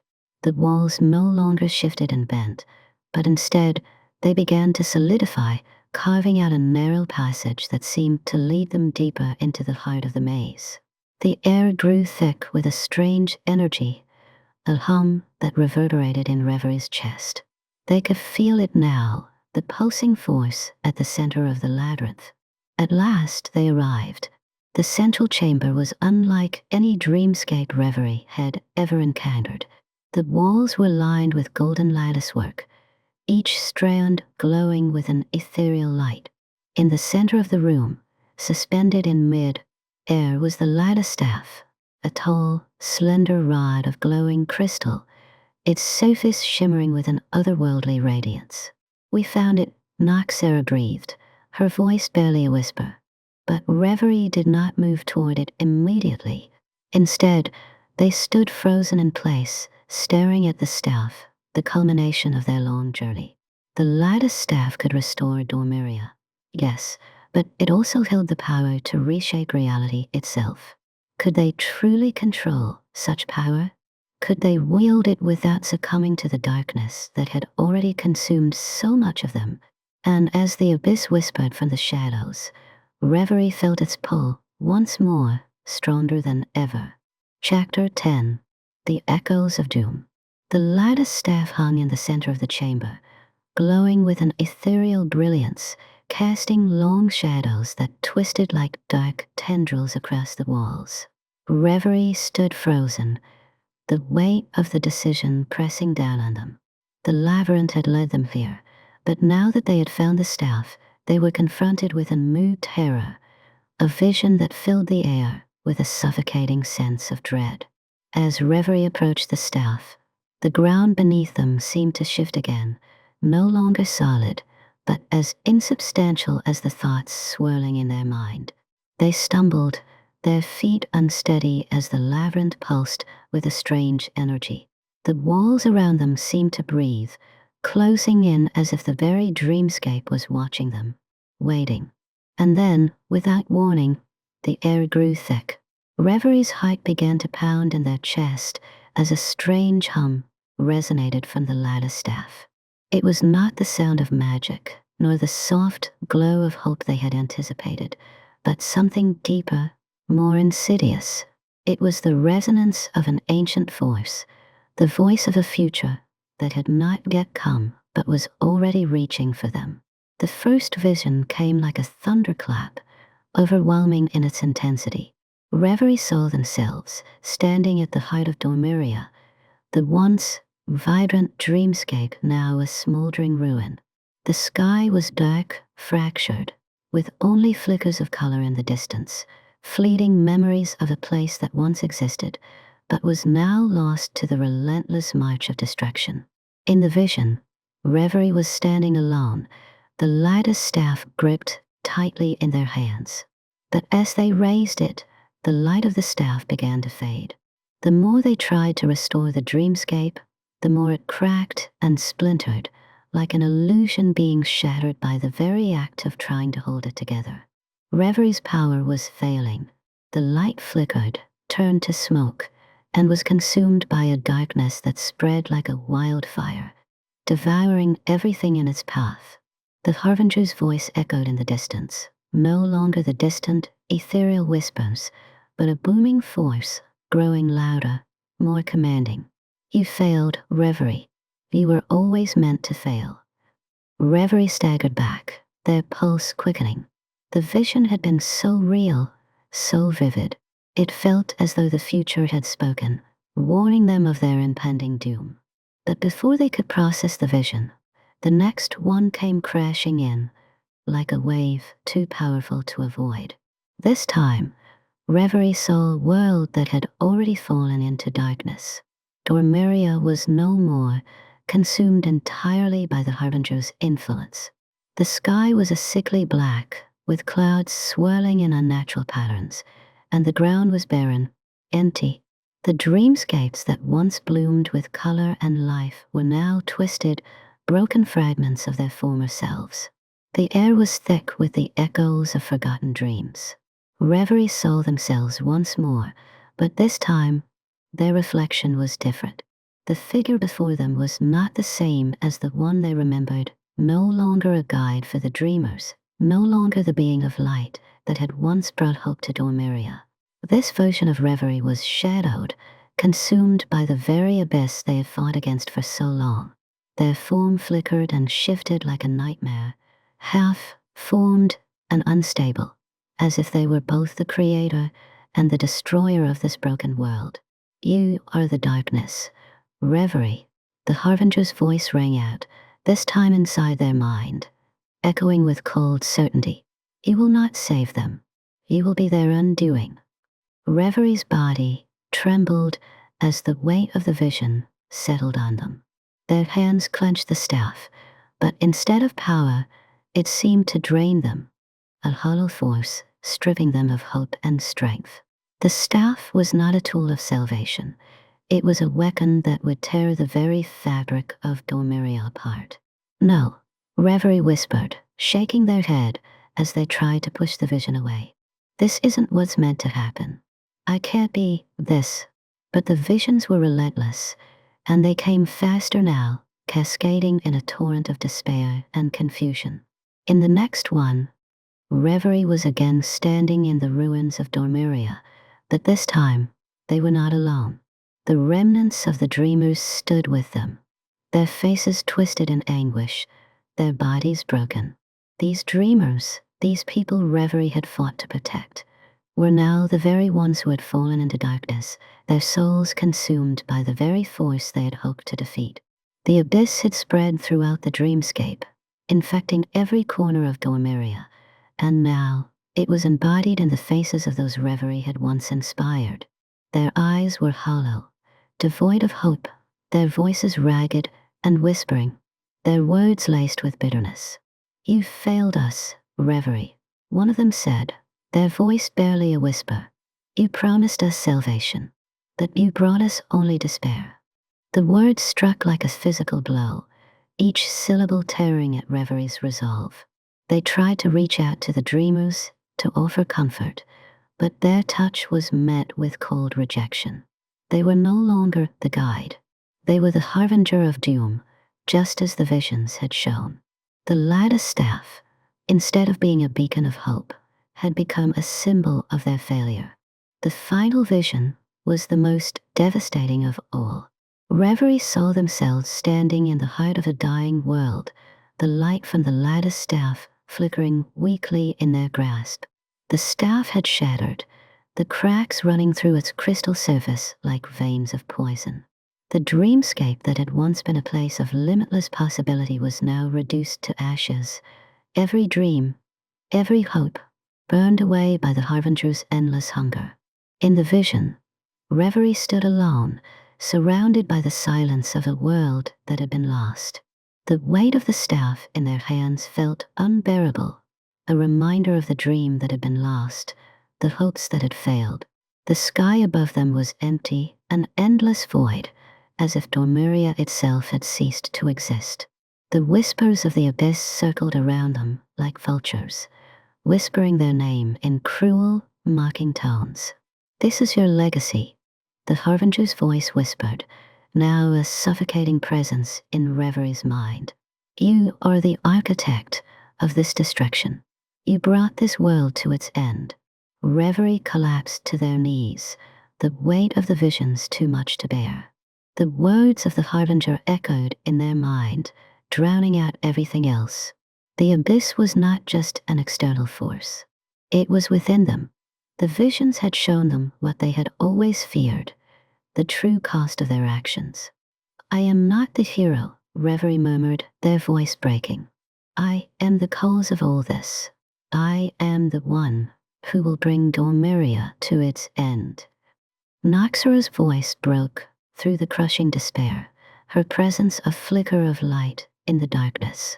Reverie, snack out of it, she shouted, her tone harsh but urgent. You're being manipulated. These are just echoes, nothing more. The future isn't set in stone. You can still change it, but Reverie couldn't shake the fear. The visions were too powerful, too real. They had seen the world crumble under their hands.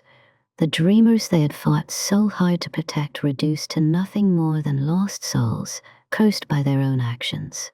How can I fix this? Reverie whispered, their voice hollow. How can I save Dormiria when I am the one who doomed it? For a moment, there was silence, the weight of the question hanging in the air. Reverie's heart pounded in their chest, the fear of their own inadequacy overwhelming them. But Noxara's voice, steady and unwavering, cut through the darkness. You are not alone, Reverie. We're all here with you. We're all fighting this together. The path ahead isn't easy, but you don't have to face it by yourself. You've already fought against the abyss. You've already come this far. You're stronger than this. Reverie took a deep breath, shaking off the last remnants of the vision. The abyss was still there, whispering in the background, but Noxara's words had given them a sliver of hope, a reminder that they were not the only ones standing in the face of this destruction. You're right, Reverie said, their voice firming with resolve. I can still change this. I won't let the Harbinger win. With a steadying breath, Reverie stood, their hand reaching for the Lattice Staff once more. The visions had shown them the potential for destruction, but they would not let that define their path. They would rewrite the future.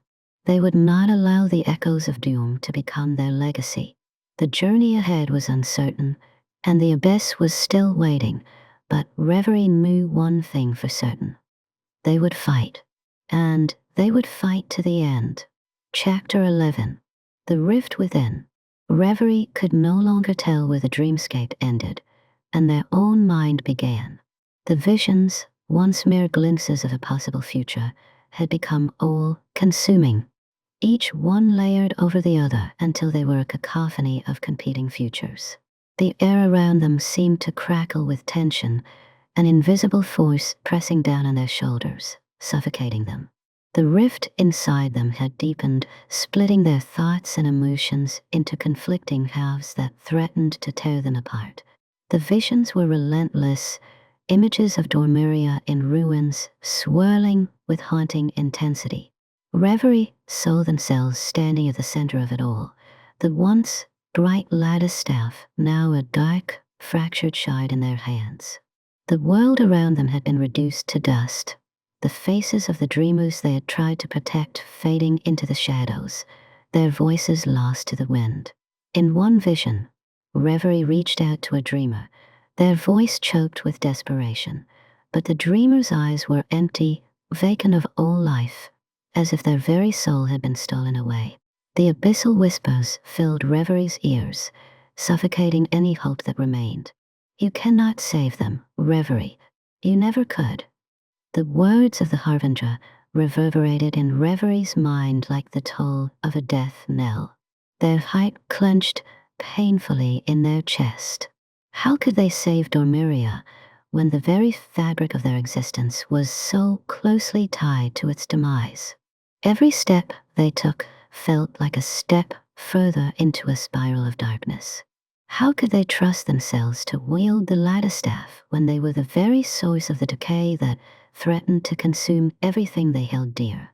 Noxara's voice cut through the growing noise, her tone strained but firm. Reverie, snack out of it. She grasped their arm, shaking them, but Reverie barely seemed to feel it. Their eyes were wide, distant, as though they were staring at something beyond the present, something far darker than what Noxara could see. The rift was not just within Dormiria.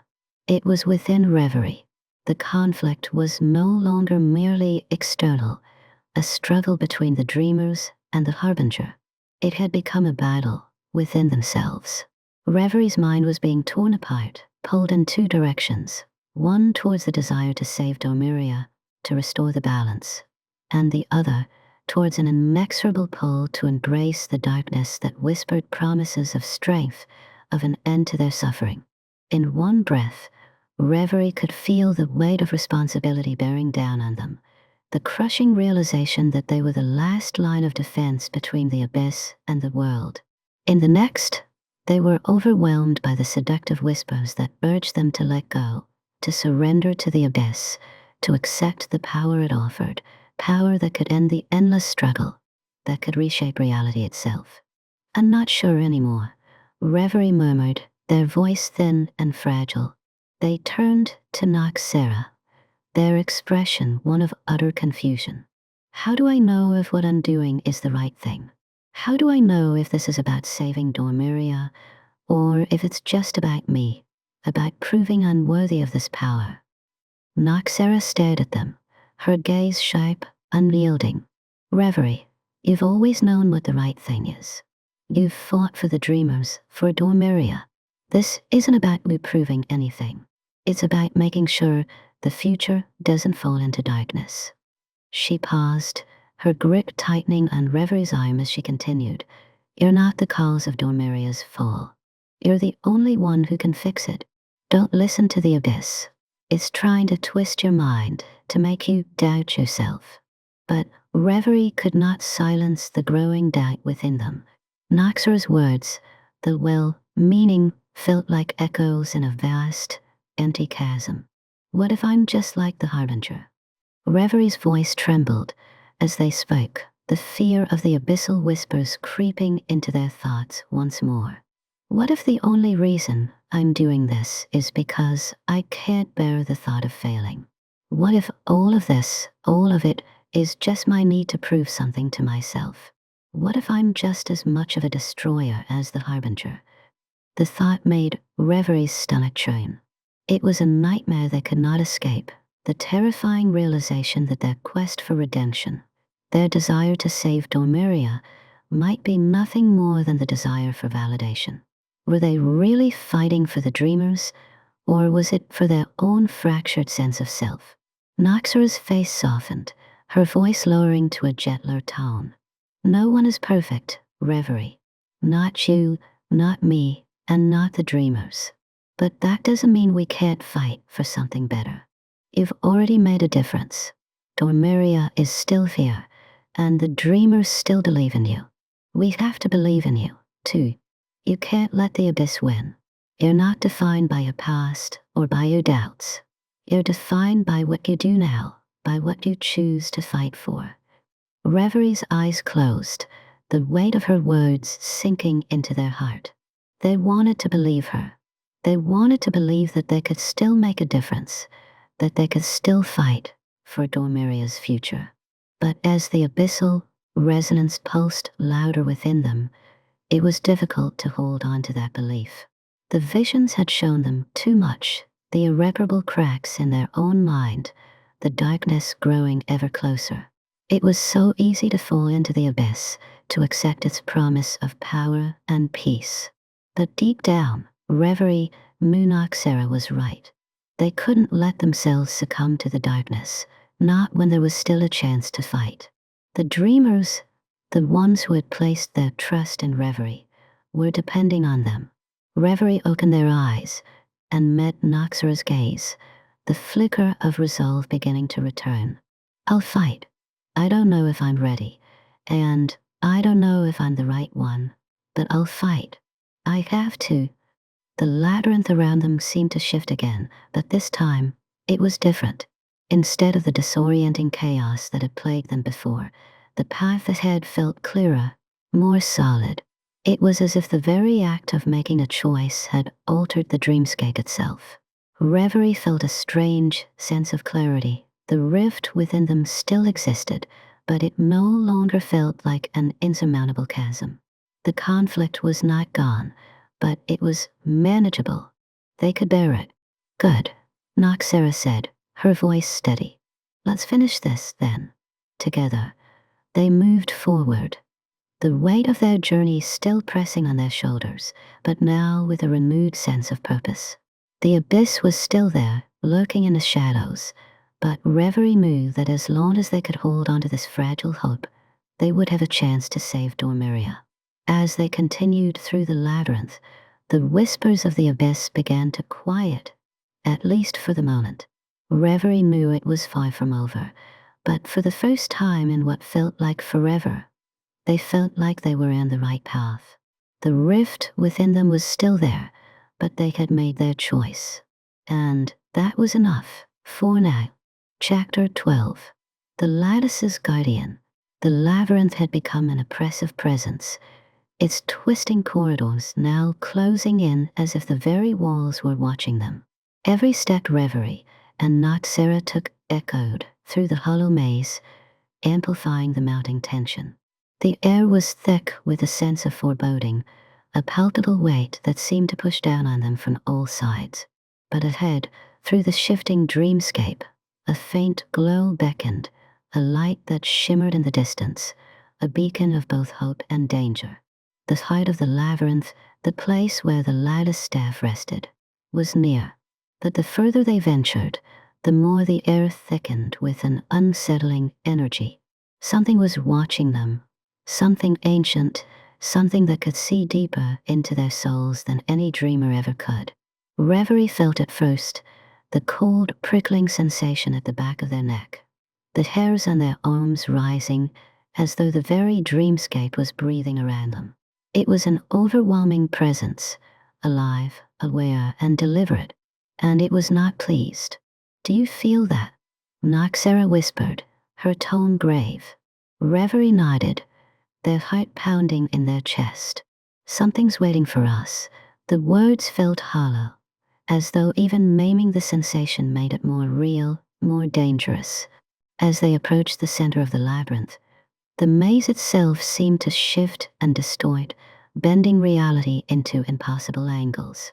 The familiar sense of time fractured, warping in on itself as if the dreamscape itself was being shaped by some unseen hand.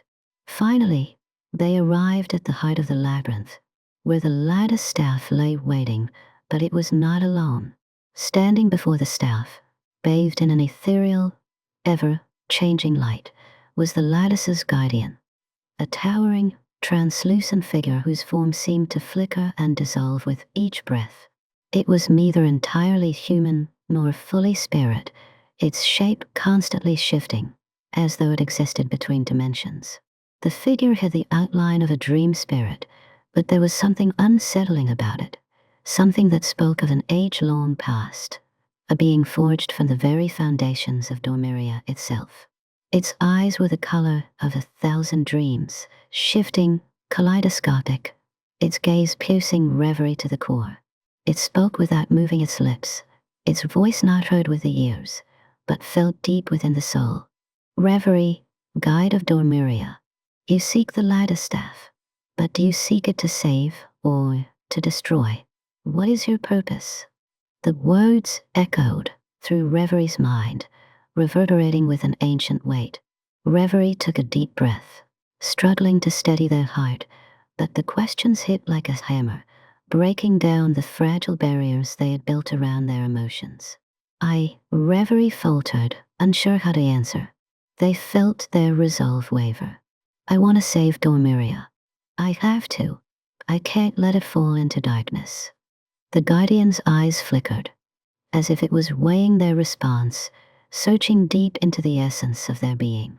"You speak of salvation, but your soul is tainted with doubt. You seek redemption for the sins you have already committed, but what of the sins you have yet to commit? What is your true purpose, Reverie?" A sudden wave of nausea crashed over Reverie. The weight of the words seemed to tear at the very fabric of their soul. They had long buried the guilt, the shame of their past decisions, their involvement in the weakening of Dormiria. They had tried to hide from it, but the Guardian's words were like a mirror, forcing them to confront the darkness they had ignored for so long. In that moment, the labyrinth began to distort again, the walls warping into grotesque visions of the past. Reverie saw themselves standing before the dream barriers, their hands trembling as they reached out to push them open. They saw themselves, once a figure of purity, standing at the precipice of Dormiria's fall, an unintended architect of destruction. Reverie could feel the weight of every decision they had ever made, every moment where they had failed to see the consequences of their actions. What if I am the cause of Dormiria's destruction? Reverie whispered, their voice cracking. What if the darkness I'm trying to fight is me? What if everything I've done, everything I'm doing, is just a way to atone for a mistake that cannot be undone?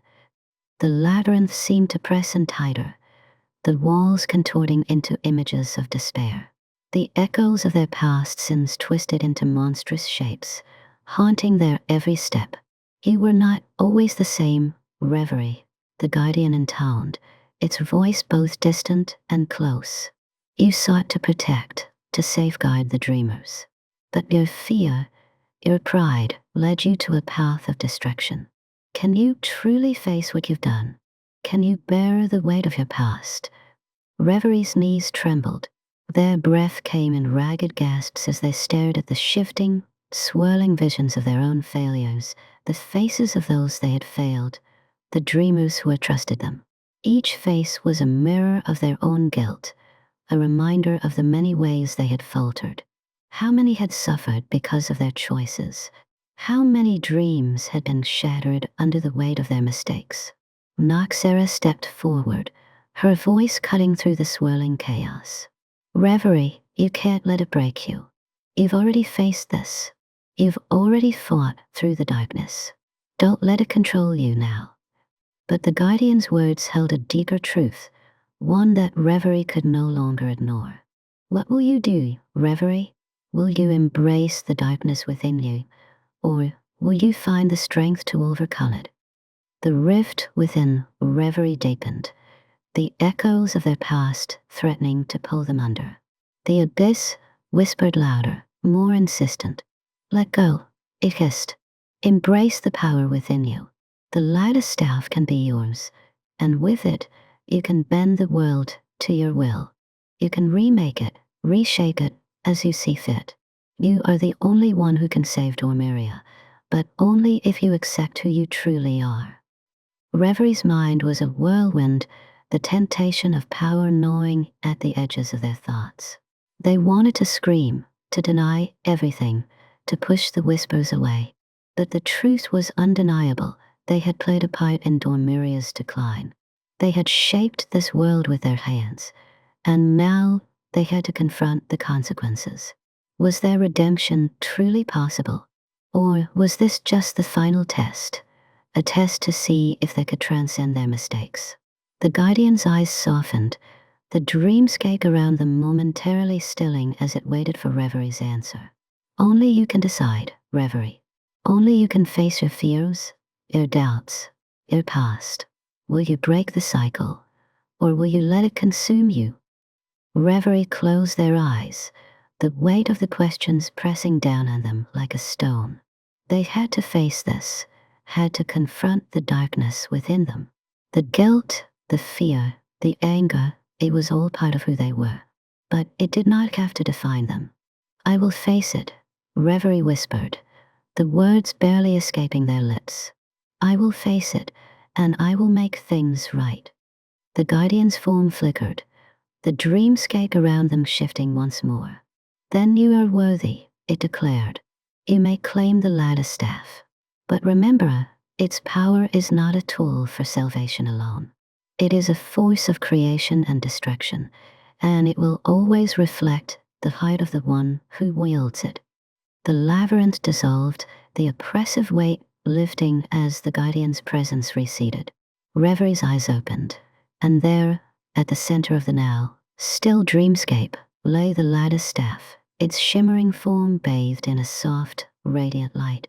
The journey was not over, but Reverie had passed the final test, one that had not just asked them to claim the staff, but to confront themselves.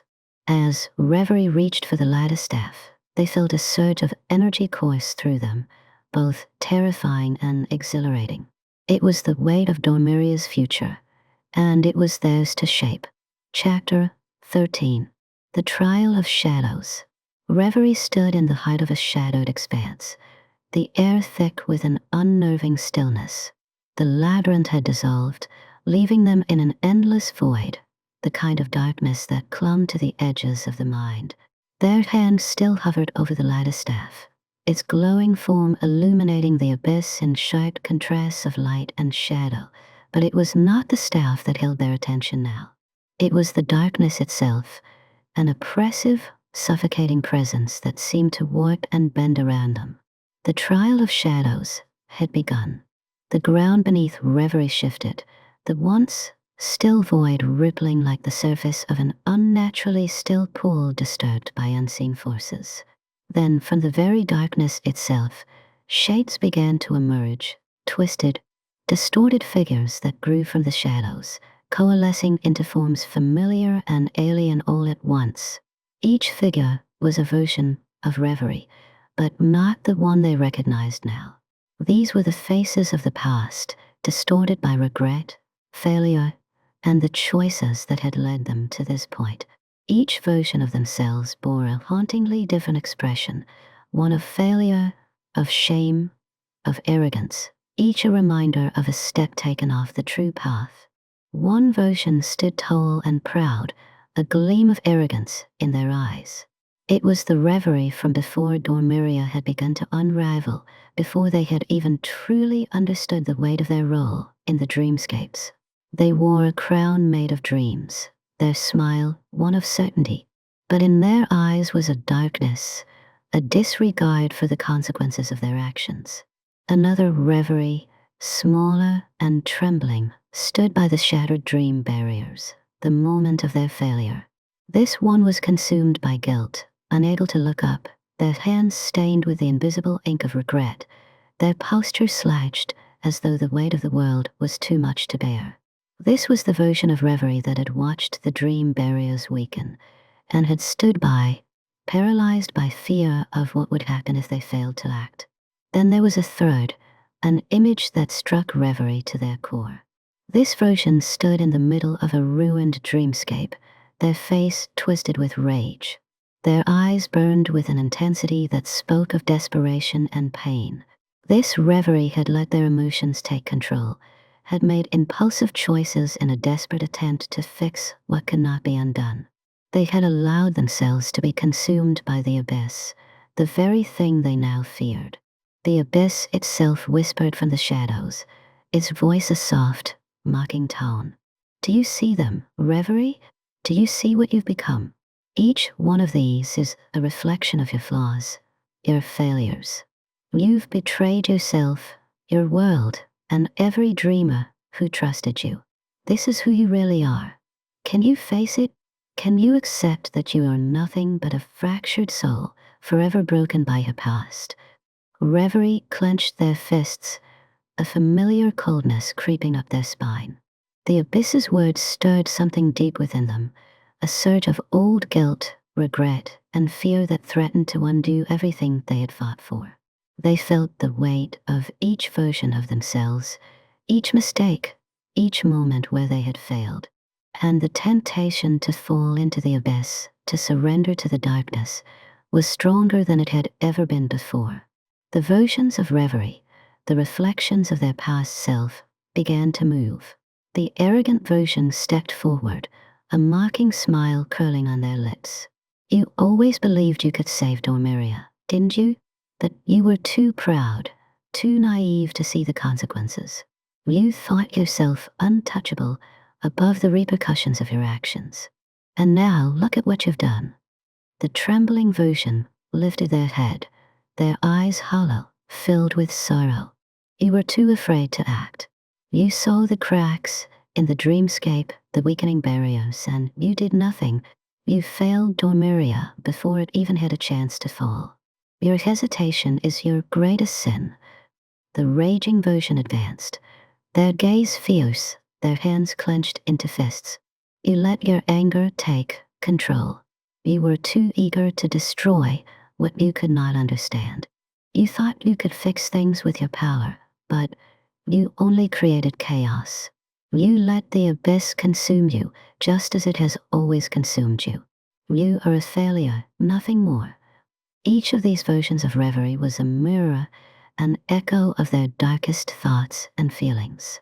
And in the presence of these shadows, Reverie could feel the weight of their guilt, their fear, and their anger threatening to overwhelm them.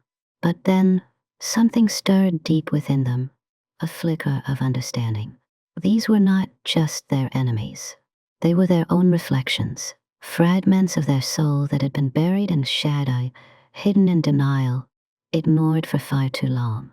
Reverie had run from these parts of themselves, had tried to outrun the darkness, but it had only grown stronger in their absence.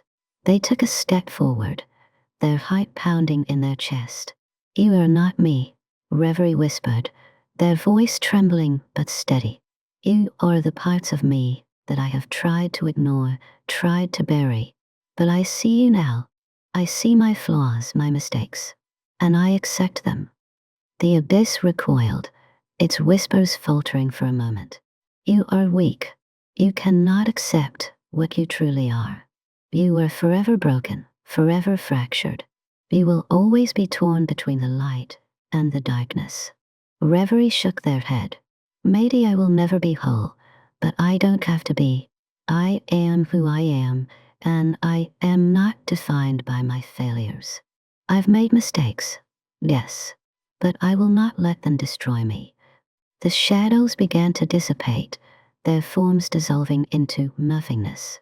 The mocking versions of Reverie melted away, replaced by a quiet, serene stillness. The abyss, too, receded, its whispers growing faint, less insistent. Reverie stood alone in the void now, their hearts still heavy with the weight of their past, but their resolve firm. The trial of shadows had shown them the truth. They were not perfect. They were not a flawless savior, but they were still capable of redemption. They had to be. The dreamers, Dormiria, the waking world, there was too much at stake. And the only way to save them was to face what they had been, and to find the strength to move forward despite it.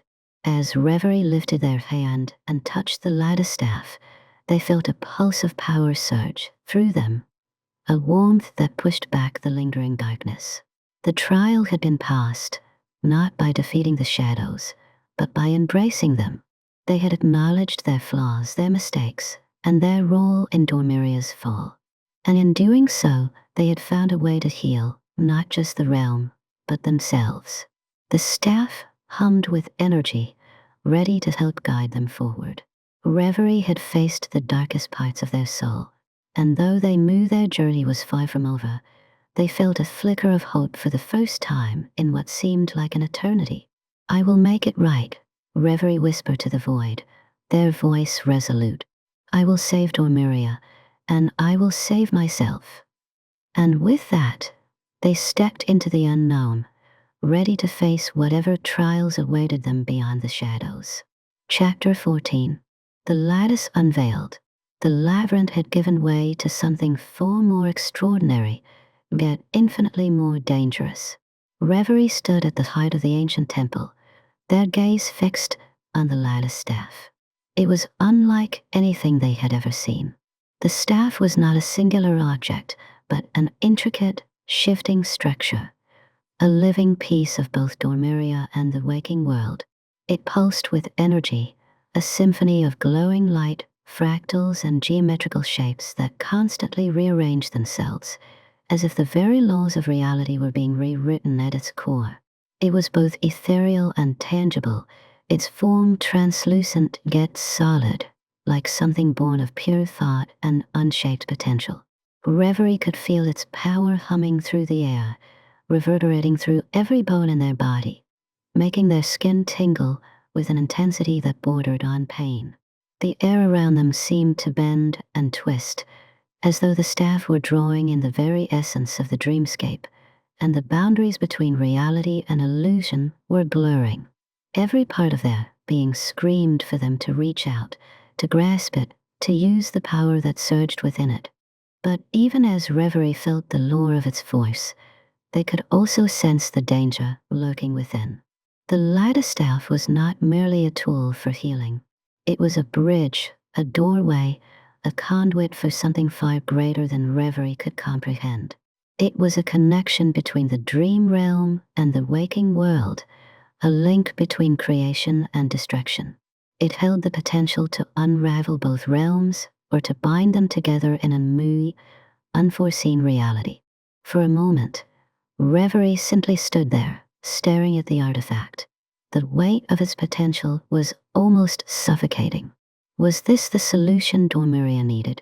Or was it a weapon, something that could break both realms beyond repair? They were not alone. The Guardian, the ancient being who had tested them, who had stood as both judge and protector, now stepped forward from the shadows, its translucent form shifting and shimmering like the light from 1,000 stars. Its features were barely discernible, a flicker of ethereal movement, but Reverie could feel its presence as clearly as if it were standing directly before them. "You have passed the trial," the Guardian's voice echoed, low and resonant, like a wind that whispered through the ages. "You have faced your own darkness and accepted it. You are worthy to claim the staff." Reverie's heart pounded in their chest as they took a hesitant step forward, their mind a whirlwind of conflicting thoughts. "What is this staff really?" they asked, their voice steady despite the rising uncertainty within them. "I feel its power, but I cannot understand its true nature. Is it meant to save Dormiria, or is it something more dangerous than we realize?" The Guardian's form rippled, as if considering their question, before responding. "The Lattice Staff is both a creation and a destruction. It was not meant to be wielded by any single soul, for its power transcends the limits of one mind or one heart. It is a bridge between realms, between time, between what was and what can be. It is the binding force that connects all things, and it is a weapon that can tear them apart." Reverie's breath caught in their throat. "A weapon?" "Yes," the Guardian replied. "A weapon of unimaginable power. But it is not a weapon of violence. It is a weapon of transformation. Its purpose is to reshape the fabric of existence itself, to realign the course of both worlds, to restore balance, or to shatter it forever." The staff before Reverie seemed to shimmer in response, as if it were reacting to the Guardian's words. The shapes within it pulsed and shifted, revealing flashes of visions, images of Dormiria in its prime, of the waking world teetering on the edge of oblivion, of Reverie themselves standing between the two realms. But with each image, there was something darker beneath the surface, something that trembled, restless and volatile, as if the staff could not simply heal what had been broken, but was just as likely to make it worse. Reverie's hand reached out, trembling. The temptation to wield its power, to save Dormiria once and for all, was almost overwhelming. But there was a deep, gnawing uncertainty in the pit of their stomach. "And if I use it wrong?" The Guardian's voice softened, though it still carried the weight of centuries. "If you wield it with purpose, you may restore what has been lost. But if you allow your emotions, your fears, your desires to guide you, it will unravel everything. The Lattice Staff does not simply respond to your will. It amplifies it. It reflects what is inside of you."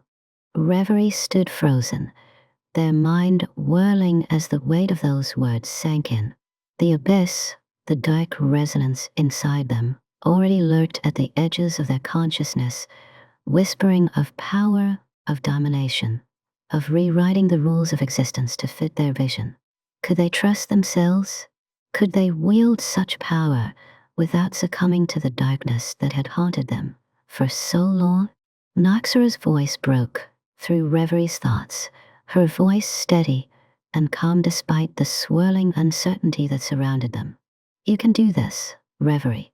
You've already overcome your darkest fears. The Lattice Staff is not a tool for destruction. It is a tool for balance. You understand balance, don't you?" Reverie turned to face Noxara, seeing the quiet conviction in her eyes. Despite the chaos, despite the danger, Noxara had never wavered in her belief that Dormiria could still be saved. For a moment, Reverie closed their eyes, grounding themselves in the present. They could feel the staff calling to them, urging them to claim it, to use its power. But they knew that this moment would define everything, both for Dormiria and for themselves. The staff was not a mere object. It was a manifestation of everything they had fought for, and everything they feared. With a deep breath, Reverie reached forward, their fingers brushing against the Lattice Staff. The moment their skin made contact, a surge of energy shot through them, not violent but immense, like the first breath of a storm. It was as though they were touching the pulse of all existence, the very heart of Dormiria and the waking world. The visions that had flickered in the staff's depths now exploded into clarity. Reverie saw a world that was both dream and reality, where the two realms merged into one seamless whole. They saw the Harbinger, not as a separate entity, but as a manifestation of the brokenness within the fabric of existence itself. The Harbinger was a reflection of everything that had gone wrong, of the imbalance that had shattered Dormiria and corrected the waking world. The Lattice Staff was not merely a bridge to restore balance. It was a catalyst for transformation. It would either mend the cracks in the fabric of existence or tear them wider open, depending on how it was used. "You are ready," the Guardian's voice reverberated in Reverie's mind, though it no longer seemed distant. The staff's energy had enveloped them completely, grounding them in its power. "The choice is yours, Reverie. Will you use the lattice to save the realms, or will you let the abyss consume them?" Reverie's heart pounded, the weight of their decision pressing down on them. They could feel the abyss whispering in their mind once more, tempting them to take control, to use the staff to force Dormiria into their image. They could feel the power rising within them, raw and untamed. But deep within, they knew that the true test was not of their power. It was of their will. It was not the staff that would shape the future. It was Reverie's choices, their ability to embrace both the light and the dark within themselves, to find the balance that had eluded them for so long. With one final, steadying breath, Reverie closed their eyes. "I will not let fear guide me." And with that, they stepped forward, ready to wield the Lattice Staff, not as a weapon, but as a means to restore balance, ready to heal Dormiria and themselves. The power surged, and the world around them shifted. The trial had ended, but Reverie's true journey had just begun. Chapter 15. The Lattice's Price. The moment Reverie's fingers made contact with the Lattice Staff, the world around them seemed to bend, warp, and dissolve into something otherworldly. A surge of energy coursed through them, so immense that it felt as though their very soul was being pulled in every direction. It was as if the staff itself had become an extension of their being, a living entity whose heartbeat was synchronized with theirs. The space around them ceased to exist as they had known it, and all that remained was an infinite expanse of possibility, a vast, uncharted horizon where the boundaries of reality and dream became irrelevant. And then, with a suddenness that stole the breath from their lungs, a vision overtook Reverie's mind. It began as a whisper, a faint, haunting flicker of what could be. Reverie saw themselves standing before the broken remnants of Dormiria, the once vibrant dreamscapes now twisted into hollow echoes of their former beauty. The sky above was heavy, swirling with dark clouds that seemed to pulse with an energy all their own. The air was thick, charged with a tension that could not be shaken. Reverie's figure was not the one they recognized. This person was different, an echo of themselves, but more powerful, more commanding, and yet burdened by something unseen. The vision shifted, and Reverie found themselves wielding the full force of the lattice. The staff, now an extension of their very being, emitted streams of glowing energy that intertwined with the very fabric of Dormiria itself. With a single gesture, they began to weave the realms back together, mending the shattered dreamscapes, healing the fractures in the waking world. The lattice's power was undeniable. It flowed through them, a wave of creation and destruction, and the landscape around them began to change. What had once been broken and twisted began to heal, returning to something resembling its original form. But then, the vision shifted again. The weight of the lattice's power, the responsibility of wielding it, began to take its toll. Reverie saw themselves standing alone on a vast, barren plain, their body worn and aged far beyond its years. Their eyes were tired, the light in them dimming, as if the power had drained the very essence of their soul. The lattice's energy crackled with an intensity that no mortal being could withstand, but Reverie, caught between the forces of creation and destruction, had been unable to release their hold on it. It was then that Reverie realized the price the lattice demanded. The more they used its power to reshape the realms, to heal Dormiria and the waking world, the more it consumed them, mind, body, and soul. Every action they took, every shift they made in reality, came at a cost. The lattice did not simply restore. It rewrote, it altered, it transformed. And as it transformed the world, it was also transforming Reverie, breaking them down in ways they couldn't understand. In the vision, Reverie saw themselves standing on the precipice of madness. The lattice was no longer a bridge, it had become a chain, shackling them to an existence that was both a salvation and a curse. They saw their own reflection, twisted and distorted, becoming a tyrant who ruled over both realms, not as a protector, but as a figure who had lost themselves in the pursuit of an impossible balance.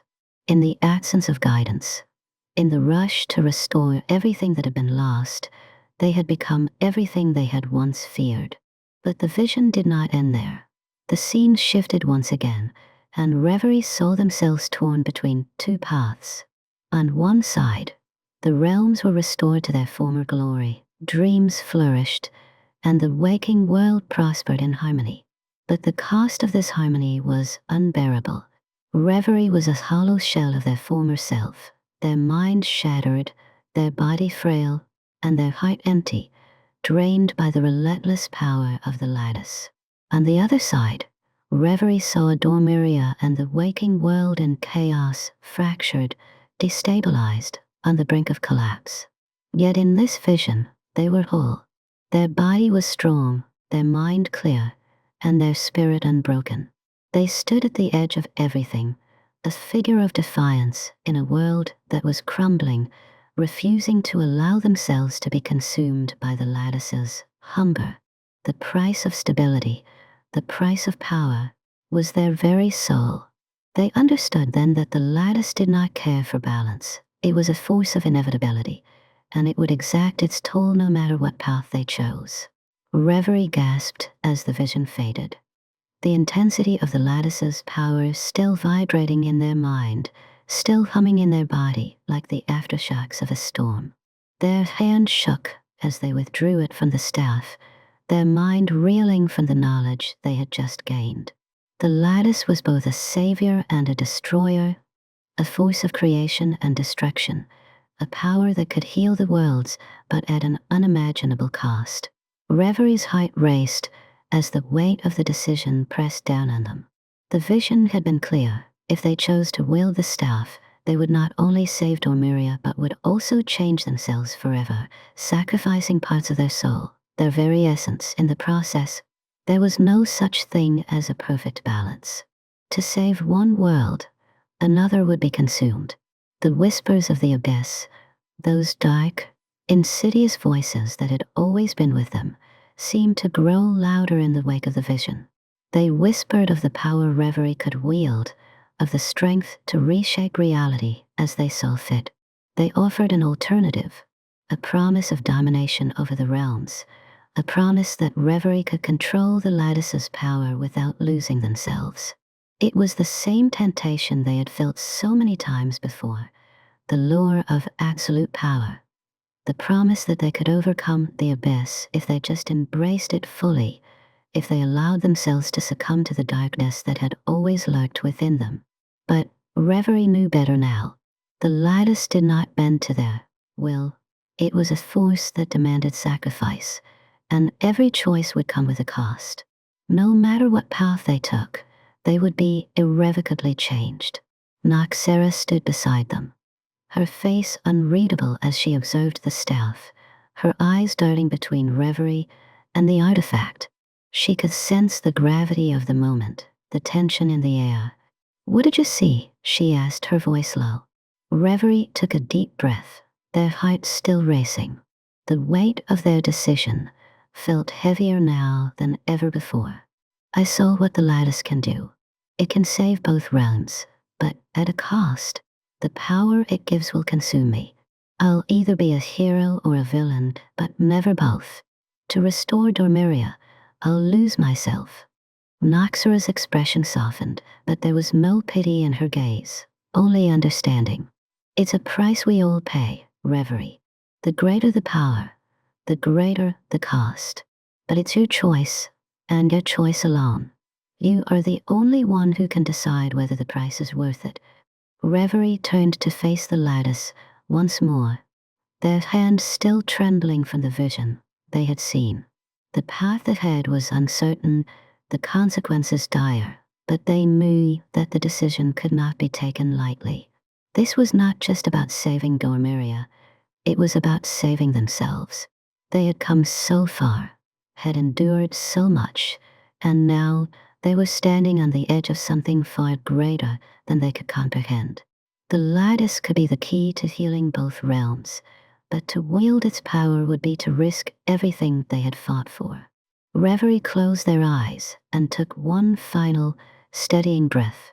They understood now there was no perfect answer, no easy solution. There was only the path they chose and the price they would pay for it. The choice was theirs. Chapter 16. The Abyss Unleashed. The labyrinth had been a trial unlike any other. The shifting dreamscapes, the trials of shadows, the haunting echoes of potential futures, all had led Reverie to this pivotal moment, standing before the Lattice Staff, the key to Dormiria's salvation. But as they reached for it, the calm that had momentarily settled over them was shattered by an undeniable, suffocating pulse that coursed through their very being. The abyss. It had been growing within them ever since the first echoes had reached their ears. At first, it was just a whisper, a subtle undercurrent that tugged at their thoughts, a shadow that danced just out of sight. But as the days passed, and as Reverie ventured deeper into the heart of Dormiria's broken realms, that whisper had grown louder, more insistent. It had begun to feed on their fears, their doubts, their insecurities, swelling in power as their mission grew more desperate. Now, standing before the Lattice Staff, the abyss was no longer a whisper. It was a roaring tide, wild, furious, and threatening to consume them whole. Reverie felt its presence rise like a tidal wave crashing against the shores of their mind. It surged through their veins, a flood of darkness threatening to tear apart everything they had built, everything they had hoped for. They staggered back, clutching their chest as the resonance within them spiraled out of control. The staff pulsed with its own enigmatic energy, its power reaching into Reverie's soul, drawing the abyss forward. It was a magnet for darkness, a beacon calling to the very core of their being. The abyss knew this, knew that the lattice was a force of unimaginable power, a power that could reshape the realms, a power that could break their chains. "You're mine," the abyss whispered, its voice now unmistakable, its tone venomous and cruel. "You've always been mine. This lattice, it can give you everything you've ever wanted. Power, control, the destruction of those who would stand in your way. All it requires is surrender." Reverie's vision blurred as the abyss wrapped itself around their consciousness, pulling them toward the brink. They stumbled forward, toward the staff, drawn by the promise of total power, total freedom. But something deep inside them, the remnants of their old self, the part that had fought so hard to protect Dormiria, held them back.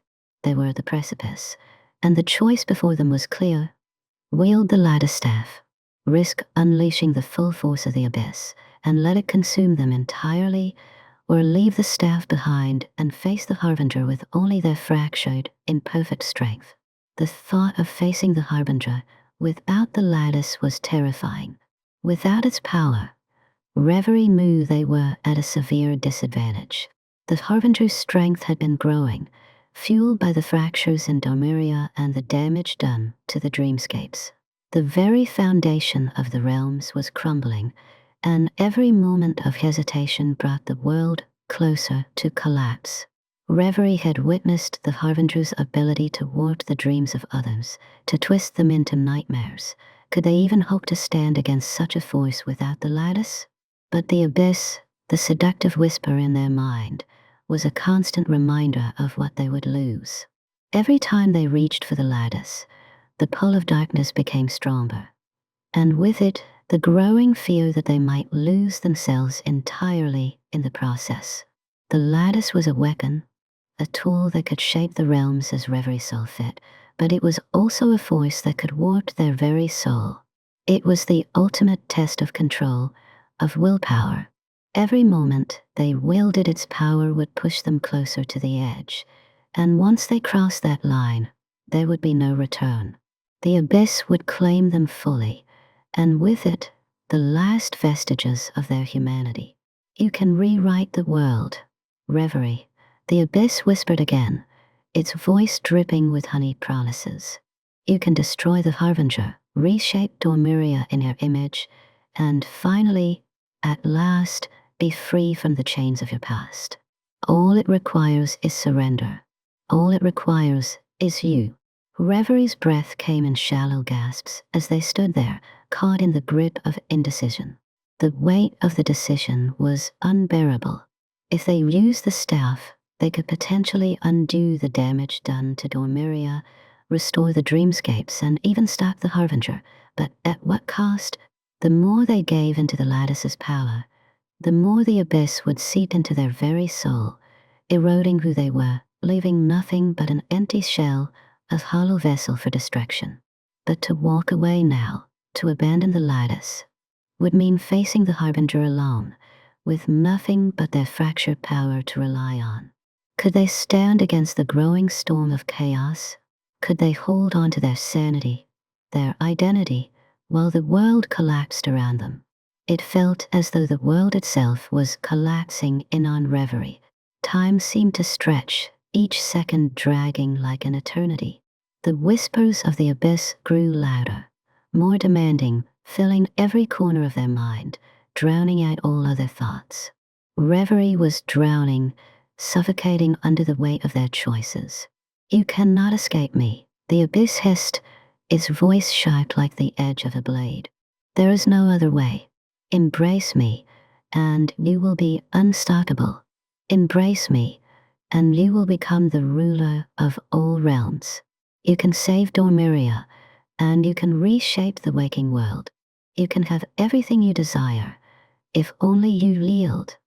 Reverie's fingers brushed against the lattice, and for a moment, they felt the warmth of its power pulse through them.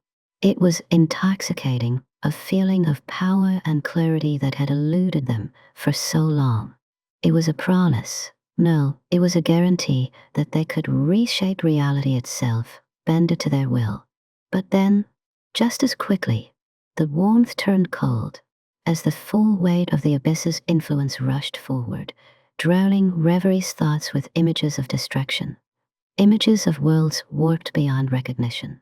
They saw themselves, standing alone, a dark god in the ruins of Dormiria, the very fabric of reality unraveling beneath their feet. They saw the dreamers they had once protected, their faces twisted in fear and despair as they realized the cost of Reverie's ambition. Reverie took a step back, their hand trembling.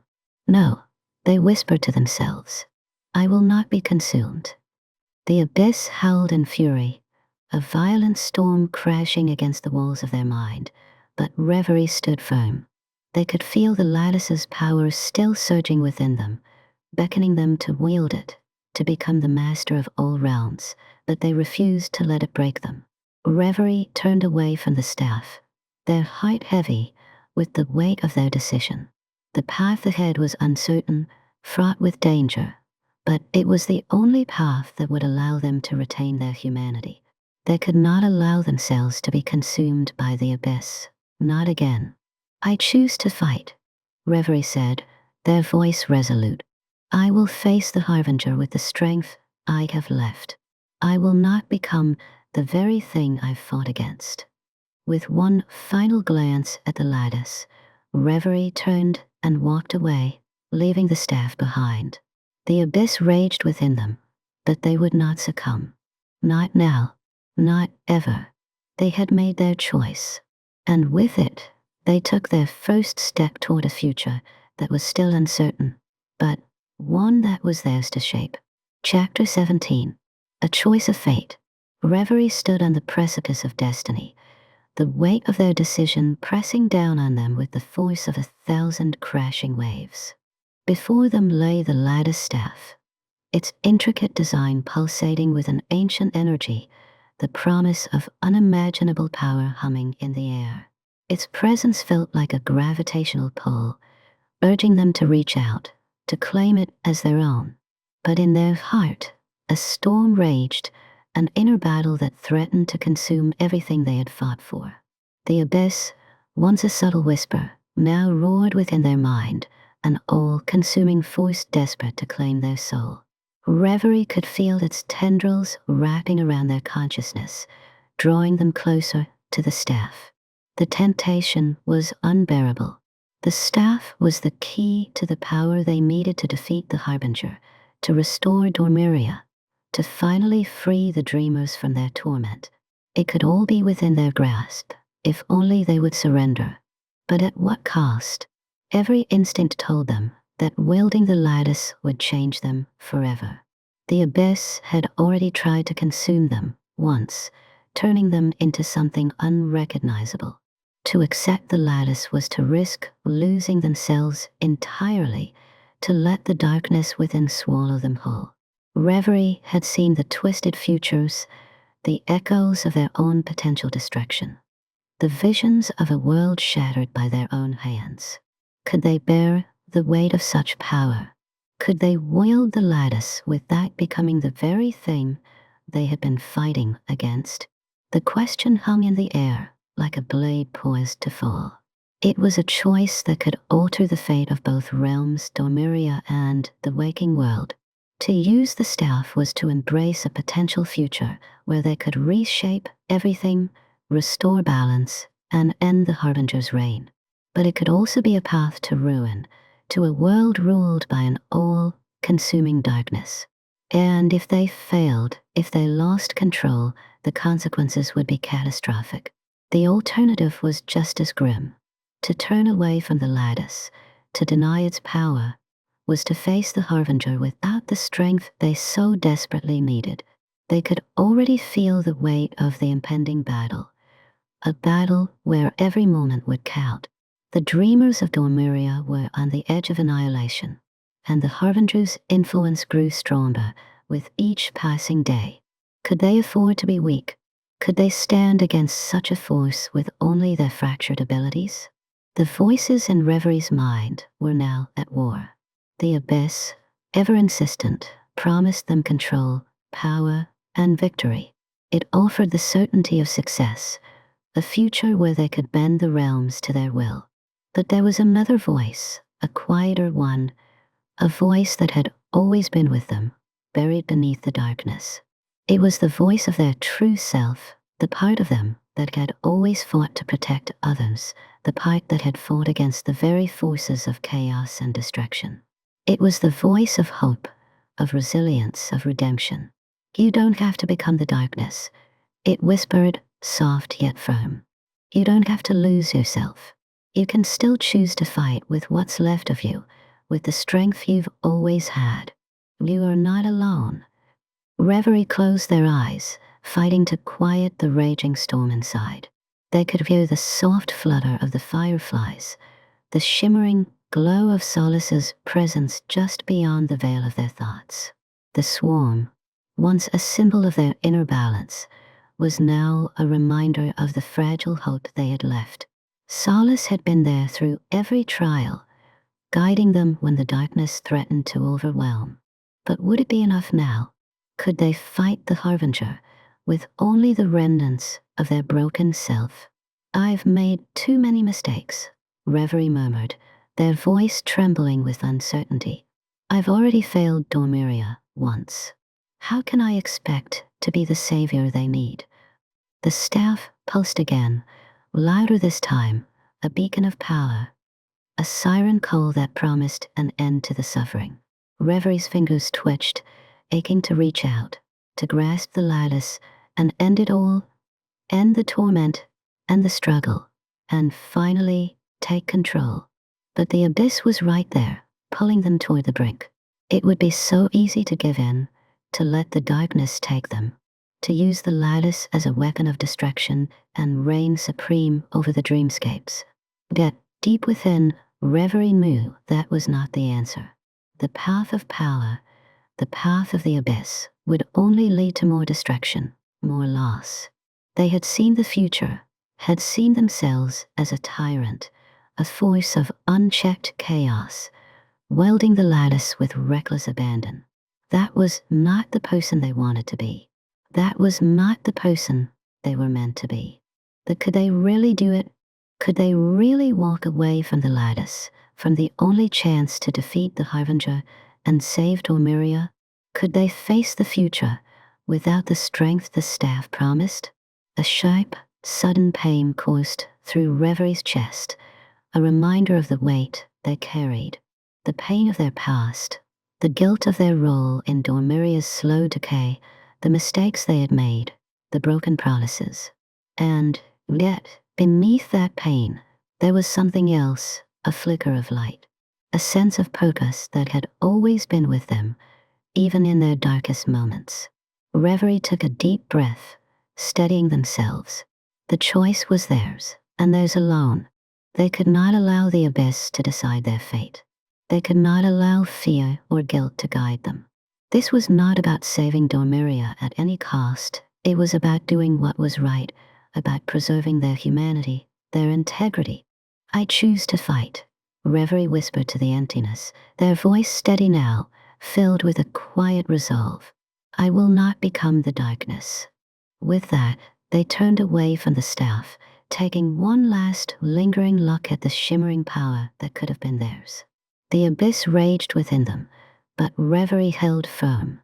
They would face the Harbinger on their own terms, with the strength they had left. They would not lose themselves to the darkness. And as they turned to face the uncertain path ahead, they realized something that had always been true, that it was not power that defined them, but the choices they made. They had chosen this path not because it was easy, but because it was the only one that would allow them to remain true to who they were. Reverie closed their eyes, taking one final step away from the lattice and into the future, whatever it held. Chapter 18. The Reflection of Truth. The world around Reverie seemed to dissolve, the shifting labyrinth of dreamscapes fading away into nothingness. The lattice staff pulsed behind them, its energy still thrumming through the air like a distant heartbeat, but it felt distant now, alien. Reverie felt the weight of the decision pressing down on them like a suffocating fog, and for the briefest moment, they could no longer tell where the dream ended and reality began. Then, through the haze, a figure emerged, an apparition, or perhaps a memory, for it seemed both real and unreal, both a part of Reverie and something separate. The figure was not Solace, nor Noxara. It was themselves. It was their past self. This reflection of who they had once been stood before them, cloaked in an aura of both authority and melancholy. There was no warmth in the figure's eyes, only the cold, unyielding gaze of someone who had long ago made peace with their decisions, someone who had given themselves entirely to the pursuit of control. This version of Reverie exuded the aura of power, the very kind they had rejected moments before. It was the reflection of a self that had once sought to dominate both worlds, Dormiria and the waking realm alike. You've always been afraid of losing control, the vision of their past self said, their voice echoing in Reverie's mind. It was their own voice, yet somehow colder, harsher. Afraid of chaos, afraid of what might happen if you don't hold everything in your grasp. Reverie's pulse quickened, their mind whirling. What do you mean? They asked, their voice barely a whisper in the vast emptiness of the space. I'm trying to save Dormiria. I'm trying to stop the Harbinger. I'm trying to do what's right. The reflection of their past self shook their head, a wisp of a smile crossing their lips. That's what you've always told yourself, isn't it? But look at what you've done. You can't save Dormiria by seeking to control it. You never could. You've been playing a game where the stakes are too high and the cost too great. Reverie stumbled backward, feeling the weight of those words settle deep into their chest. The reflection's words were like daggers cutting straight through their carefully constructed defenses. The truth they had buried deep within themselves for so long, was now rising to the surface. Everything you've done has been motivated by fear. Fear of losing control. Fear of the abyss. Fear of the Harbinger. Fear of yourself. You're so terrified of chaos that you've allowed it to consume you, the figure continued, their gaze unwavering. You've tried to preserve Dormiria, to save it from ruin, but in doing so, you've fed the very forces you sought to destroy. Your need for control, your desire to shape the world as you see fit, that's what has brought us here. And it's what will destroy everything you care about. Reverie's heart pounded in their chest, the weight of the words sinking into their bones. They wanted to deny it. They wanted to shout that they had done everything for the dreamers, for Dormiria, that they had fought to protect the realm, to restore the balance. But deep down, they knew the truth of it. Everything had always been about control, about holding the reins too tightly, about trying to steer the course of destiny, with hands trembling from the weight of it all. Every decision, every action had been shaped by the fear of chaos, by the need to keep everything in check. They had never embraced balance. They had only sought to preserve order. The reflection stepped closer, their eyes darkening with knowing. You think that the lattice is your answer, don't you? You think that if you wield its power, you can restore Dormiria, save the dreamers, and fix everything you've broken. But power isn't the solution. It never was. Your obsession with controlling the dreamscapes, controlling the future, has led you to this very moment. It's the reason the Harbinger exists. It's the reason Dormiria is crumbling. The reflection's words cut deep, and Reverie felt the walls they had built around their height begin to crumble. The fear, the doubt, the guilt, all of it came rushing back. Was it true? Had they been so blinded by their own desire for control that they had unknowingly become the architect of their own downfall? The Harbinger's rise, the fracturing of Dormiria. All of it was a reflection of the control Reverie had so desperately clung to, the need to shape the future according to their will. Reverie's breath hitched as they took a step back, their mind reeling. Then what am I supposed to do? How do I fix it? If I'm not in control, then who is? The reflection's gaze softened, though there was no warmth in it, only a sadness that echoed in Reverie's soul. You don't have to control everything. You never did. True strength lies in surrender, in letting go, in allowing the realms to find their own balance, rather than forcing them into your image. The figure extended a hand, their fingers glowing faintly with a strange, ethereal light. You have the power to create, to shape the dreamscapes. Yes, but only when you let go of your need for dominance. Only when you embrace the chaos as a part of you, not something to be feared or destroyed. Reverie's chest tightened as they absorbed the weight of those words. Let go. Surrender. Could they really do that? Could they relinquish the need to control? To trust the dreamers, to trust the realms, to trust themselves? The abyssal resonance that had once felt like an enemy now pulsed in a different way, a presence that was not purely destructive, but not entirely evil either. It was a part of them, a part of the fabric of the worlds, something that could not be eradicated, only integrated. Reverie stood in silence for a long moment, the reflection of their past self still standing before them, waiting. The silence stretched on, heavy with unspoken truths. Then, slowly, Reverie closed their eyes, taking a deep breath. I see now, they whispered, their voice trembling, but steady. I've been holding on to something that isn't mine to hold. I've been fighting a battle I wasn't meant to fight. The reflection nodded, a faint, knowing smile flickering across their face. It's not about defeating the darkness, Reverie. It's about learning to live with it. You can't escape it, but you can shape the future by accepting the present, as imperfect as it may be. Embrace the balance, not the control. Reverie nodded, the realization settling deep within them like a newfound clarity. The staff, the power, the harbinger, none of it would be solved by clinging to the past, by grasping for control. It was about trust, about letting go, and about accepting that they did not need to shape the future with their own hands. They could be a guide, yes, but not a puppet master. And so, Reverie turned their back on the reflection of their past self, walking away from the figure who had once embodied everything they feared. The light of the fireflies that had always guided them flickered in the distance, reminding them that there was still hope, still a path forward. It was time to step into the unknown, to let go of the need to control, and to trust that balance would find its way.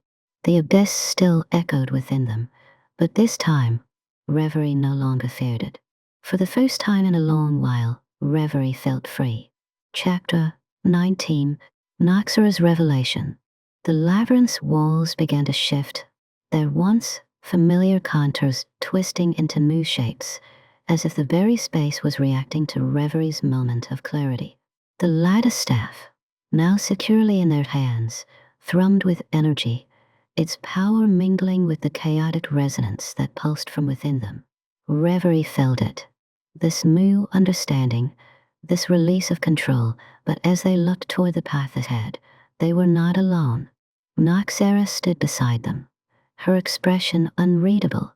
Her usual mischievous glint in her eyes was now replaced with something far more serious. There was a quiet intensity in the air between them, something unspoken, something heavy. Reverie paused, sensing the weight of the silence. The glow of the lattice staff reflected off Noxara's features, casting a strange light on her face. She wasn't looking at the staff, though. Her gaze was fixed on Reverie, as if waiting for something they hadn't yet fully understood. I should have known, Reverie said softly, their voice breaking the silence. You've been distant, haven't you? Always watching, but never fully revealing herself. You knew something. Noxara's lips curved into a faint smile, but it wasn't one of amusement. It was a sad, resigned expression. I've always known, Reverie. Always. She took a slow, deliberate step toward them, her eyes never leaving the staff in their hands. I knew about your role in Dormiria's full long before you did. The words hung in the air like a cold wind, slicing through Reverie's newfound sense of clarity. They felt the ground beneath them shift, the weight of guilt rising once again. For a brief moment, the abyssal whispers began to resurface, but Reverie quickly silenced them. What do you mean? Reverie whispered, almost afraid to hear the answer. Noxara let out a long, drawn, out breath, and for the first time, her walls came down. Her usual guided demeanor melted away, leaving behind the vulnerable, haunted expression of someone who had carried a secret fire too long. "I know everything," she said, her voice steady, but with an undercurrent of something deeper. Something painful. "I've known since the beginning. About your connection to the staff, about your past mistakes, about the role you played in Dormiria's slow decay. I've seen it, Reverie." Reverie's heart sank, their grit tightening around the staff. The words stung, each one a reminder of the mistakes they had tried so hard to bury. "Why didn't you tell me?" they asked, the question escaping before they could stop it. The frustration, the confusion, it all tumbled out in a rush. "Why didn't you confront me?" Noxara's gaze softened, and for the first time, Reverie saw the traces of empathy in her eyes. "Because I believe in you. I believe that despite everything, you still have the potential to make things right." Reverie blinked, their breath catching in their throat. What are you talking about?" they stammered, lost in the weight of the words. Noxara crossed her arms, leaning against the nearest wall, her expression thoughtful. "You're right, you were involved in the creation of the forces that have now turned on Dormiria. You've contributed to the instability of the dreamscape, even if you didn't fully understand it at the time. But that doesn't mean you're beyond redemption." The words felt like a balm to Reverie's wounded soul, but they still struggled to fully grasp what Noxara was trying to convey. "But how can you believe in me?" they asked, their voice low, uncertain. "How can you trust someone who's caused so much harm?" Noxara's eyes hardened slightly, her resolve clear. "Because I see the person you could be, Reverie, the person you're trying to become. Yes, you made mistakes. Yes, you've hurt people. But you've always sought to correct those mistakes. You've always tried to right the wrongs, even if you didn't know how. And that," she paused, her gaze intense, "that is why I chose to follow you." Reverie felt the weight of her words settle deep into their chest, like the final puzzle piece slipping into place. They had been so consumed by their guilt, so overwhelmed by the knowledge of their past, that they had forgotten why they had fought in the first place. They had wanted redemption, yes, but more than that, they had wanted to believe they could still make a difference. "I don't know if I can fix everything," Reverie said, their voice breaking slightly as the flood of emotion threatened to overtake them. "I don't know if I can even save Dormiria. I've already done so much damage." Noxara stepped closer, her expression softening as she placed a hand on Reverie's arm. "It's not about saving Dormiria," she said gently, "or fixing everything. It's about you, about finding your balance, your peace. Because, Reverie, you're the only one who can." The weight of Noxara's words hit Reverie like a crashing wave. They stood there, silent, feeling the magnitude of what was being asked of them. Not just to wield the Lattice Staff, but to wield their own destiny. They had always been driven by a need to fix things, to undo the wrongs of the past, but now Noxara was asking them to do something even harder, to accept who they were, mistakes and all, and to make a choice for their own future. "And if I fail?" Reverie asked, voice trembling with uncertainty. Noxara gave a slight shrug, her lips curving into a small, reassuring smile. "You won't know unless you try, and you can't be afraid of failing." That's the difference between Lu and the Harbinger. They sought control and perfection. You're trying to find balance. That's why you can succeed. The words rang true in Reverie's heart, yet they still felt a lingering doubt, a question they could not shake. "But how do I know I'm doing the right thing? How do I know what the right choice is?" Noxara's smile deepened, and she gave them a knowing look. "Because we'll choose for yourself. Not for the dreamers, not for me, and certainly not for some ideal of what you think you should be. You'll choose what's right for you, Reverie. And that's the only thing that matters."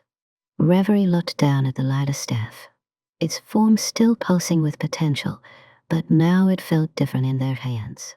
The weight of it wasn't just the burden of the power it held, but the weight of the decision that awaited them. Could they truly choose their own path? Could they embrace who they were, flawed, imperfect, but still fighting for something greater? The abyss still whispered, its calls tempting and dark, but now Reverie understood. It wasn't about defeating the abyss. It was about learning to live with it, to coexist with both light and shadow. The path forward was not about seeking control or perfecting the dreamscapes. It was about finding harmony within themselves and in the world around them. For the first time in what felt like an eternity, Reverie felt a flicker of hope. They weren't alone. Noxara's faith in them, her belief in their potential for redemption, gave them the strength they needed to face the uncertainty ahead. And so, with a deep breath, Reverie made their choice. Not for Dormiria, not for the dreamers, but for themselves. They would find their balance. They would choose their own destiny. And in doing so, they would lead Dormiria and themselves into the future. "Thank you, Noxara," Reverie whispered, their voice steady now. I think I finally understand." Noxara smiled, a genuine, warm smile, and for the first time, Reverie could see the depth of trust and respect in her eyes. "You're welcome, Reverie. Now, let's finish what we started." Together, they turned toward the path ahead, ready to face the uncertain future that awaited them. Chapter 20. The Abyssal Choice. The air around them grew still, suffused with a tension that seemed to vibrate with the pulse of the universe itself. Reverie stood at the precipice, their hands trembling around the Lattice Staff, its energy humming in time with the dark resonance within them. The labyrinth that had once seemed endless now appeared to shrink, and in its depths, the abyss made its presence known once again. Its whispers slithered around Reverie, cold and inviting, like a temptation from the very core of darkness. What if you could remake everything? The voice was insidious, slithering into Reverie's mind with the ease of something that had always been there. What if the pain of the past, the weight of your mistakes, could be undone? What if you could create a world where Dormiria never fell, where your mistakes were erased? Reverie closed their eyes, taking in a deep breath, but the lure of the abyss was undeniable. It whispered of control, of power, of a universe in their image, where they would never again be powerless, never again a victim to their own past. The promises came fast and furious, seductive in their simplicity. The abyss had always offered a solution: control, power, the ability to change everything, and it seemed so simple now, so clear. All you have to do is embrace me fully. Let go of your humanity. Let go of your fear, your doubt. Let me in, and you can have everything you've ever wanted. It was so tempting. The thought of finally wiping away the regret, the guilt, the sense of never being enough. All the pain that had shaped Reverie could be gone. Dormiria, their home, their responsibility could be healed, reshaped just as it should have been. But at what cost? A chill ran down Reverie's spine, and the whispers grew louder, more persistent. The abyss was patient, but it was also relentless. It knew their weaknesses, their fears. It saw the cracks in Reverie's resolve and pressed on them, threatening to shatter everything. Reverie staggered back, their mind reeling with the possibilities. The weight of the Lattice Staff in their hands felt both like a gift and a burden. The very power that could save Dormiria could also bring it to ruin, could remake it entirely, according to Reverie's will. You want to save them, don't you? The dreamers, the world, Dormiria. You can do it. You can control it all. You've always known you could. You've just been too weak to admit it. But then, a steady presence entered Reverie's thoughts, calm and grounding. A voice that had been their constant companion through this journey. Noxara. She stepped closer, her silhouette a beacon of unwavering resolve, cutting through the chaos swirling around Reverie. Her eyes met theirs, and for the first time in this tumultuous journey, there was no judgment in her gaze, just understanding. "Reverie," she said, her voice steady but full of emotion. "You're not alone in this. Don't let it consume you. The abyss offers you control, but that's not the answer. You know that." Reverie's hands tightened around the staff, but the darkness around them seemed to pull at their very soul.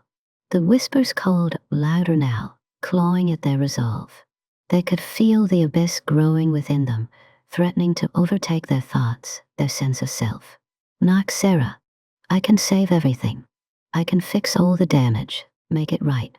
The power, the lattice, it can undo everything. I can do it. I could finally fix it all." "I know you can," Noxara said softly, "but not at the cost of yourself. That's what the abyss wants, your very soul, your humanity. It will swallow you whole, Reverie. It will turn you into the thing you fear the most. A ruler who can control everything, but who will never be free. He won't be able to love or feel or be." Reverie faltered, their breath coming in uneven gasps. The abyss was calling, promising them everything they had ever wanted: power, redemption, control. But Noxara's words echoed in their mind like a lifeline. She was right.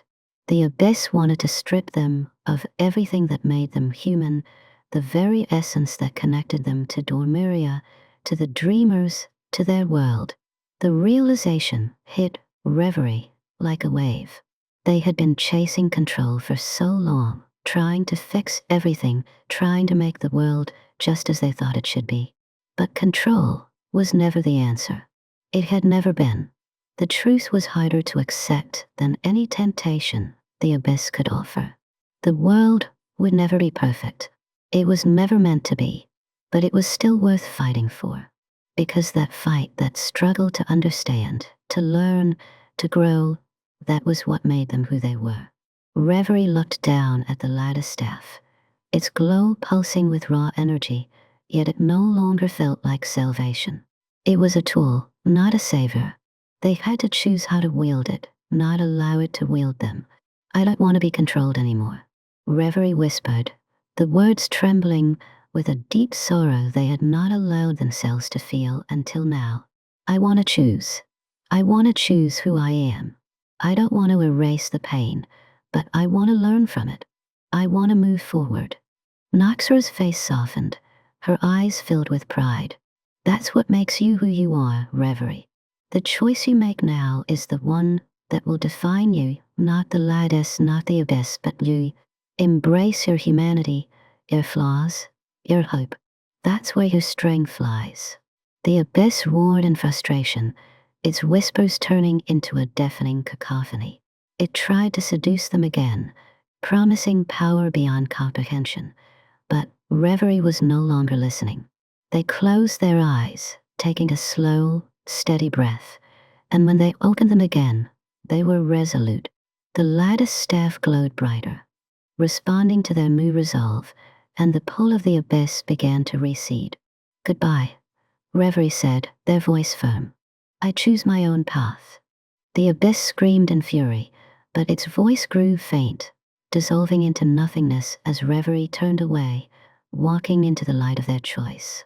Noxara placed a hand on their shoulder, her voice a quiet reassurance.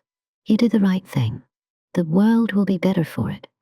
And together, they walked away from the edge of destruction, ready to face the future, not with the promise of control, but with the hope of a new beginning. The abyss had been rejected. Reverie had chosen humanity over the allure of absolute power, and with that choice, they had not only saved Dormiria, but themselves. The road ahead would be difficult, fraught with challenges and uncertainties, but for the first time in a long while, Reverie felt at peace. They had embraced their humanity, and in doing so, they had found their true strength. Chapter 21. The Awakening of the Lattice. Reverie stood in the height of the labyrinth, the Lattice Staff glowing in their hands, its energy resonating with the rhythm of the worlds. The staff pulsed with a deep hum, a vibration that seemed to stretch across both Dormiria and the waking world.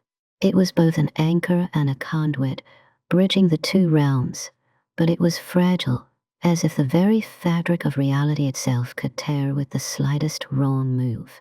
The abyss had been pushed back, its seductive whispers silenced for now, but the cost of rejecting its power had not been without consequence.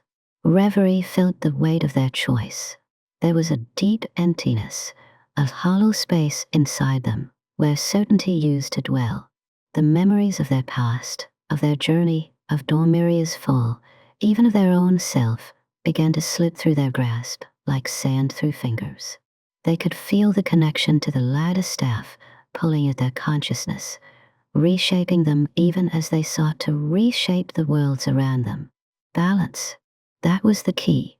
Reverie had decided to use the lattice not as a weapon, but as a means to restore equilibrium between the waking world and Dormiria.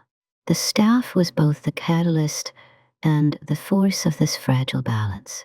It could heal the cracks in Dormiria, could create a bridge to the waking world that would stabilize the dream realm. But in doing so, Reverie would have to give up pieces of themselves. Are you sure about this? Noxara asked, her voice soft but tinged with concern. She stood behind Reverie, her presence a grounding force in the midst of all the chaos. The lattice staff's glow illuminated the labyrinth's walls, casting shifting shadows that danced like specters of their past. Reverie nodded slowly, their gaze focused on the lattice. I am. This is the only way. Their voice was steady, but there was a flicker of doubt in their eyes, one that Noxara caught immediately.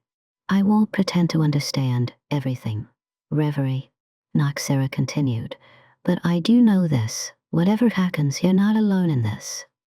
A soft smile tugged at Reverie's lips. Thank you, Noxara. I don't think I could have made it this far without you. There was a brief silence between them, one that was filled with the weight of the world they were about to face together. Reverie turned their attention back to the staff, feeling its energy surge within them, like an ancient power awakening from a long slumber. This was no ordinary artifact. It was a living, breathing part of both Dormiria and the waking world, capable of transforming both realms. Reverie raised the staff, its light flaring as it connected with the fabric of reality. A pulse radiated outward, rippling through the dreamscape, and Reverie could feel the shift.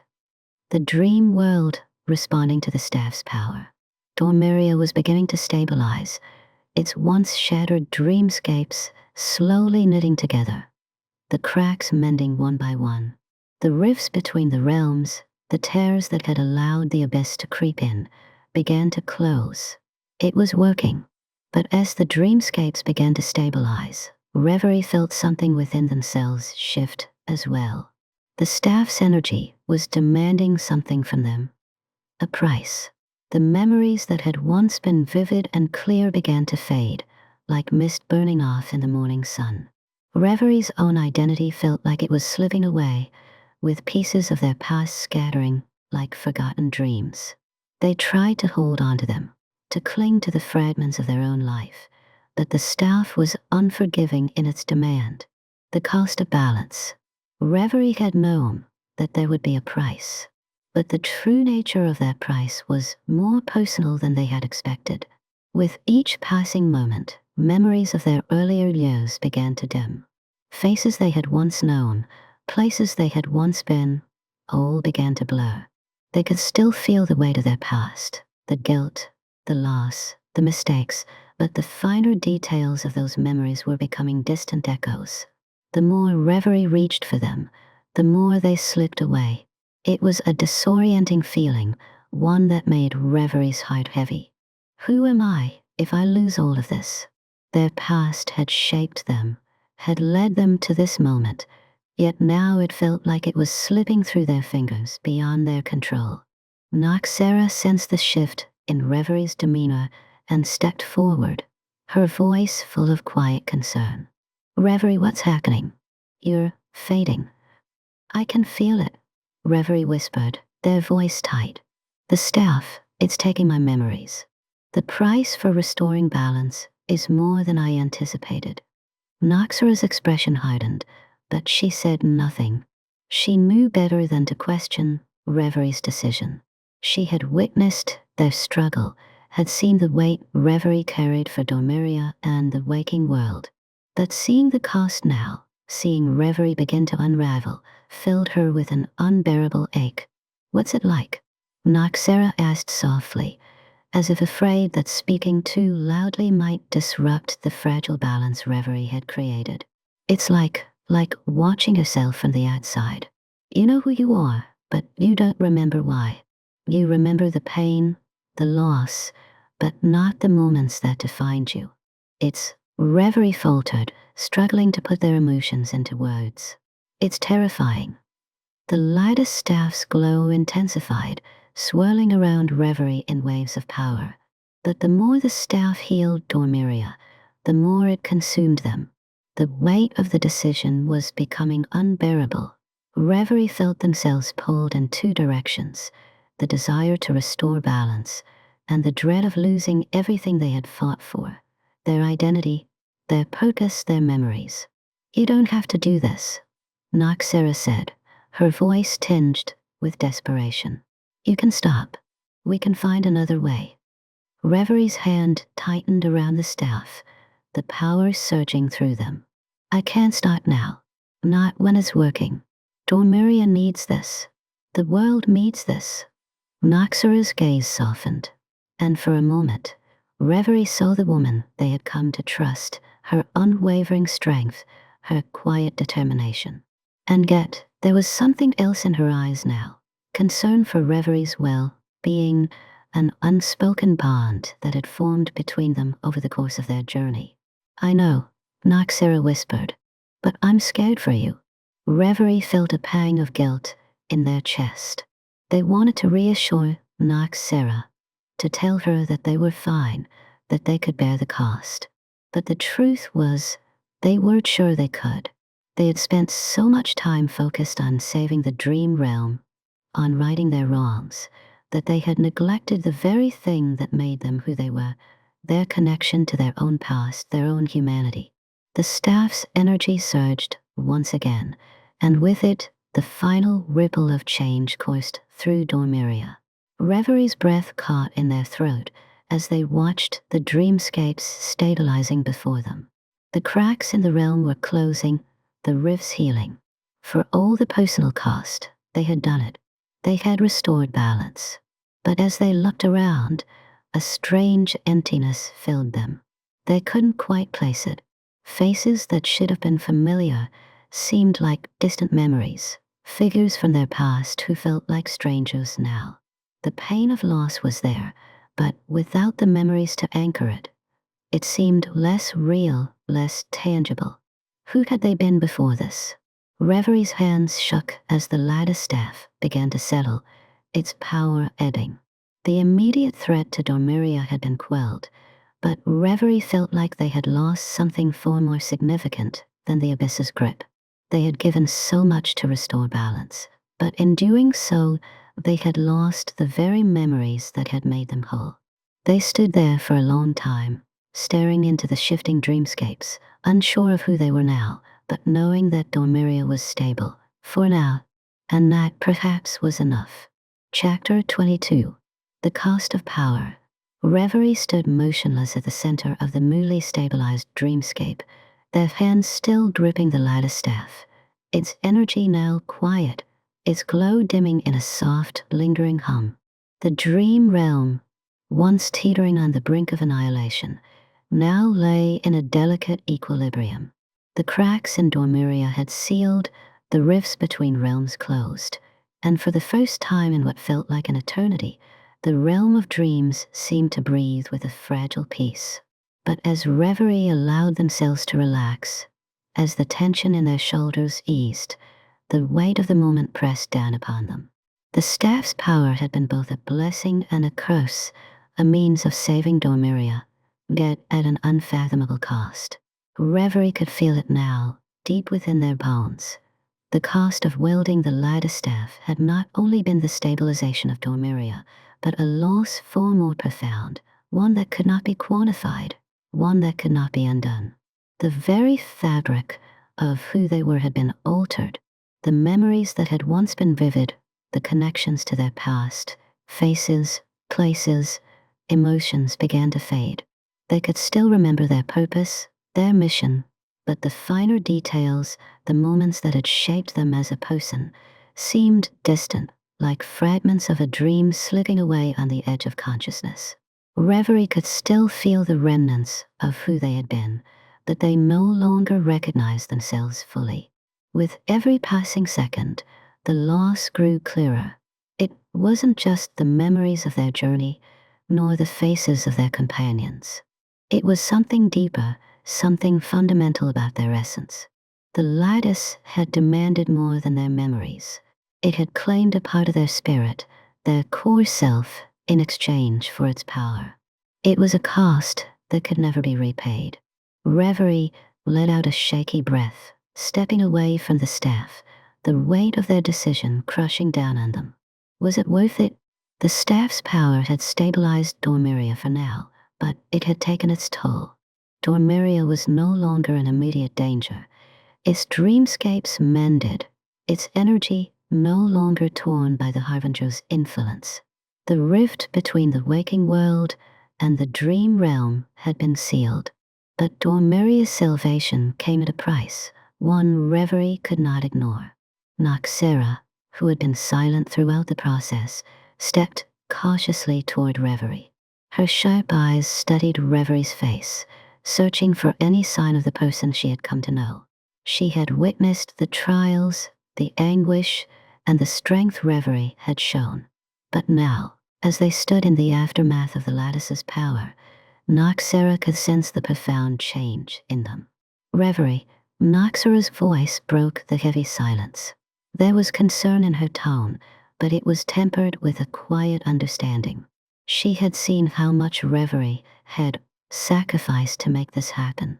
She had always known that Reverie carried the weight of the realm's fate on their shoulders. But now, she could see it in their eyes, the loss of something irreplaceable. Reverie turned slowly, their gaze meeting Noxara's. There was a flicker of recognition in their eyes, but it was fleeting, like an image in the corner of a dream, too distant to hold on to. They opened their mouth to speak, but the words caught in their throat. What was there to say? I don't know who I am anymore, Reverie whispered, their voice small and unsure. The words felt strange on their tongue, as if they were speaking someone else's truth. I thought I was saving Dormiria, but in doing so, I've lost something far more important than I ever realized. Noxara's heart clenched.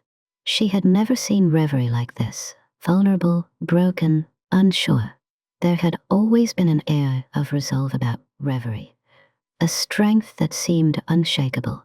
But now, standing before her, Reverie seemed fractured, their essence splintered by the very power they had sought to wield. The lattice, it took more than just memories, didn't it? Noxara asked gently, her voice low. It took part of you, didn't it?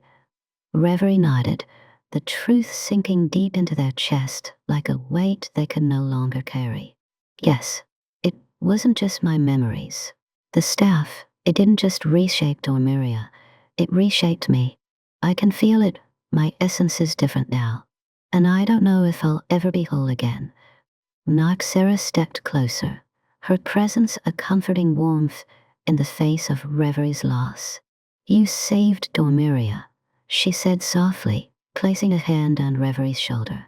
You gave up something valuable, but you did it for a reason. You didn't just save this realm, you gave us all a chance. We may have lost something, you may have lost something, but Dormiria is still here. That matters. Reverie closed their eyes, the weight of Noxara's words sinking in. Is that all it is? Their mind felt clouded, as though a veil had descended over their thoughts, making it difficult to hold on to anything for too long. They remembered the faces of the dreamers, their cries for help, their hopes. They remembered their promise to the dreamers of Dormiria that they would fight for them no matter the cost.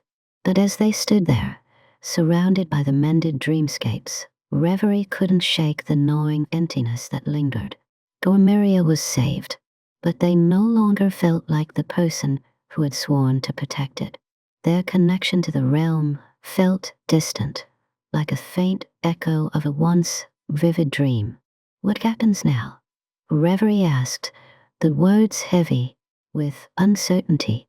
They weren't sure if they were asking Noxara or the universe itself. I've made my choice. Dormiria is safe for now. But what am I supposed to do with the rest of my life? Noxara didn't answer right away. She looked at the dreamscape, her gaze distant.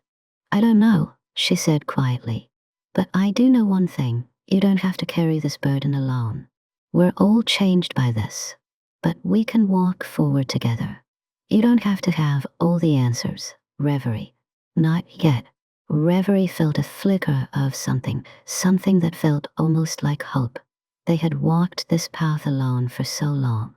And now, in the wake of the Lattice's power, they weren't alone anymore. They had Noxara. They had Dormiria. They had a future, however uncertain it might be. I don't know who I am right now, Reverie admitted, their voice small. But maybe that's okay. Maybe I don't need to have all the answers. Not yet. Noxara smiled, a quiet understanding in her eyes. Exactly. Not yet. Reverie took a deep breath, looking around at the dreamscape that had once seemed on the verge of destruction. The skies were brighter now, the fractured dreamscapes slowly rebuilding themselves. There was peace here, for now, and that was enough. They had done what they could. The rest would come in time. I don't know what the future holds, Reverie said, their voice steadier now. But I'm ready to face it. Whatever comes next, I'll find my way. Noxara gave a small nod. We'll find it together. As they stood side by side, looking at the dream world they had fought so hard to save, Reverie felt the weight of their choice settle in.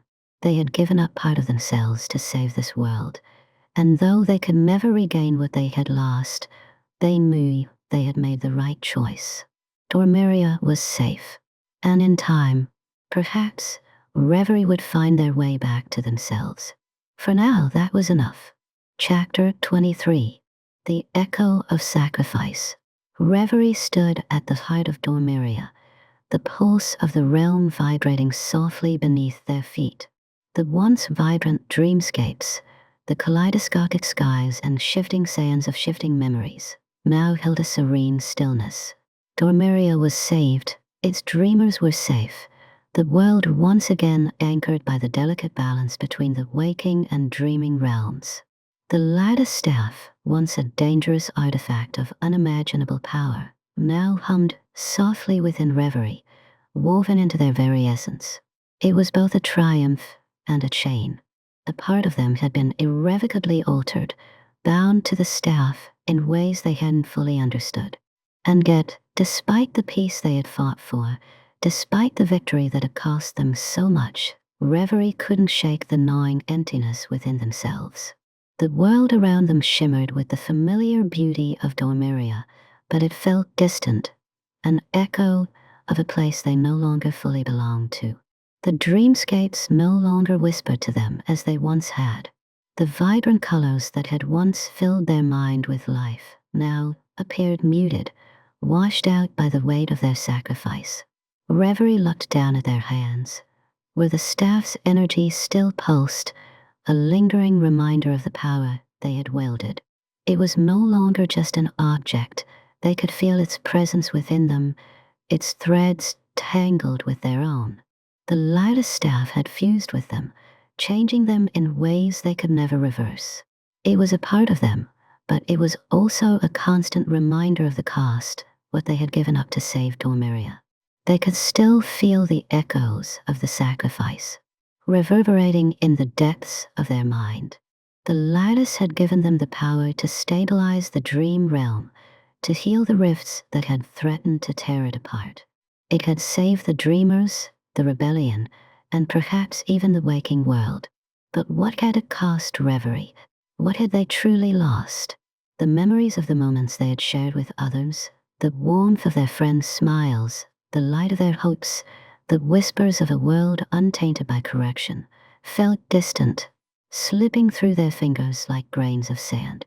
It was as though they were no longer tethered to the very fabric of Dormiria, as though a veil had descended over their soul, obscuring the connection they had once felt so strongly.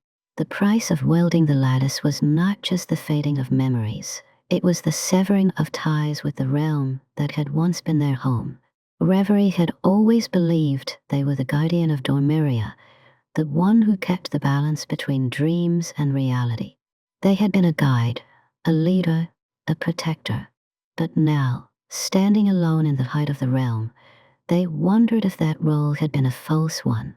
Perhaps they had always been trying to control something they could never truly master. Perhaps their very existence had always been tied to the delicate dance of the dream world and its dreamers. But now, it felt as though that connection had unraveled. Reverie had fought for this world. They had led a rebellion, challenged the very forces that sought to unravel Dormiria's essence. And yet, even in victory, they were left with nothing but the bitter taste of their own emptiness. The rebellion had taken its toll on them, not just physically or emotionally, but spiritually.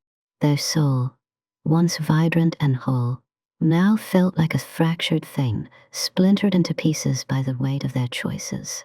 Noxara, ever the steadfast ally, had stayed with them through every trial, but even Noxara's presence seemed distant now, as though the bond between them had been stretched to its breaking point.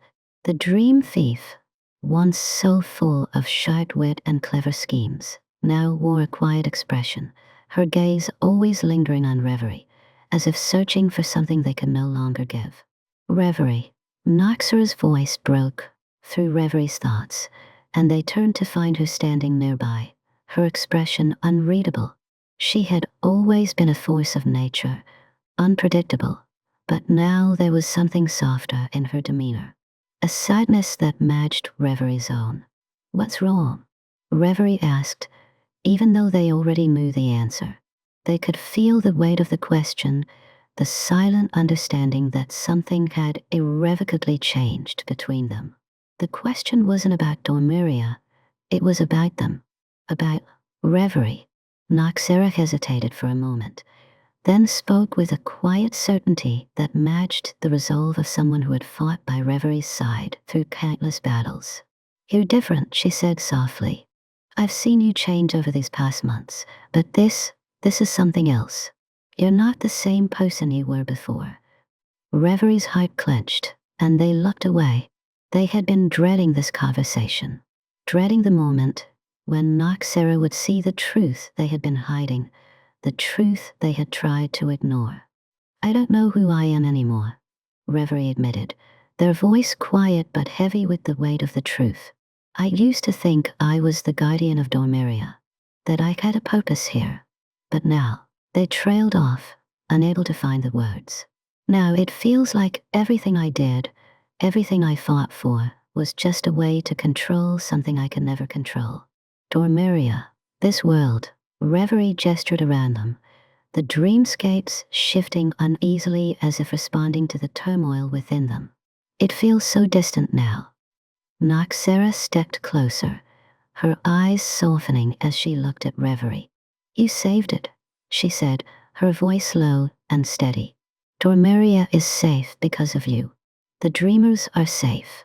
And yes, things have changed. But that doesn't mean you've lost everything. You've lost a part of yourself, but it doesn't define you.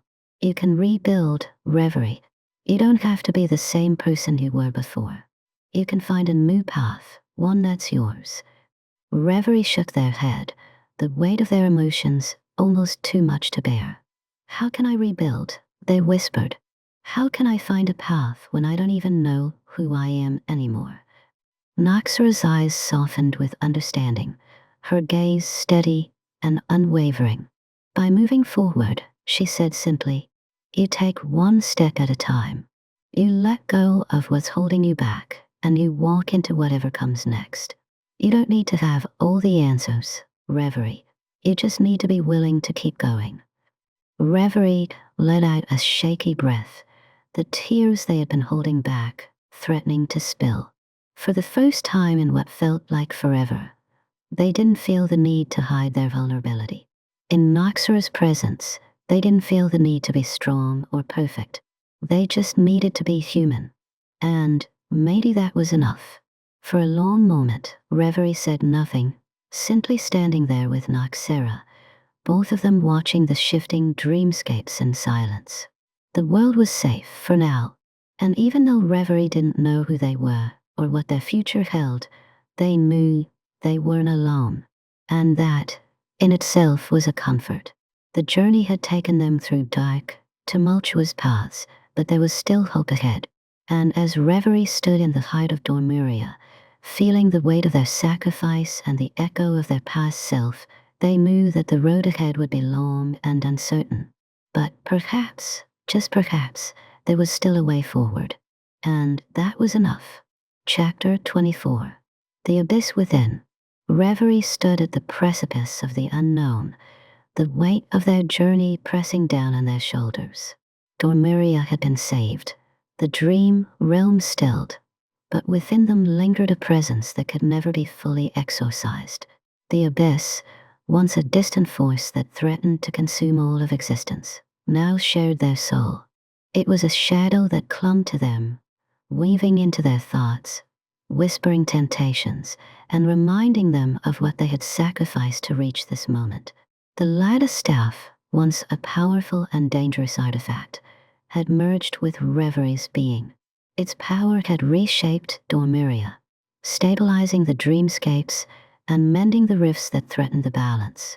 But in doing so, Reverie had drawn closer to the very source of that power, the lattice with its ancient ties to both the dream realm and the waking world.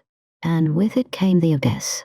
The darkness, once a foreign entity, had become a part of their essence, feeding off their doubts, their fears, and their guilt.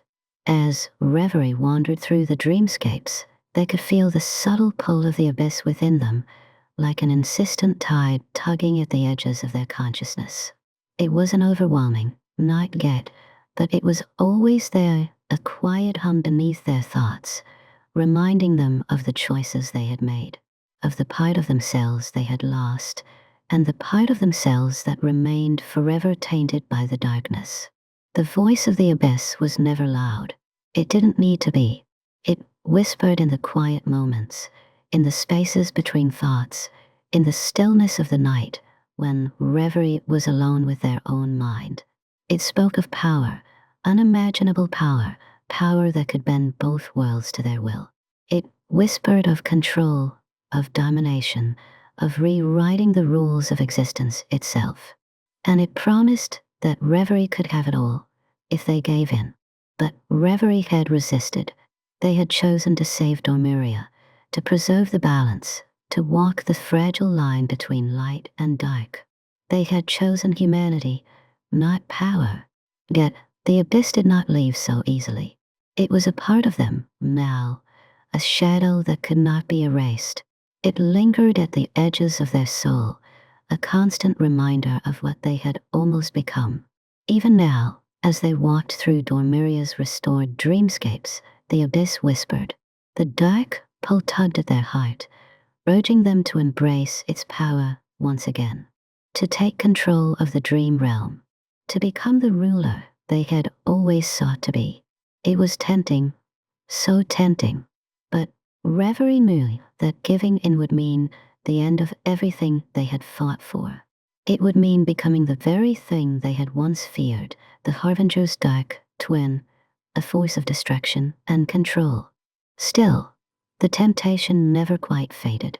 It remained, like a shadow that could not be outrun.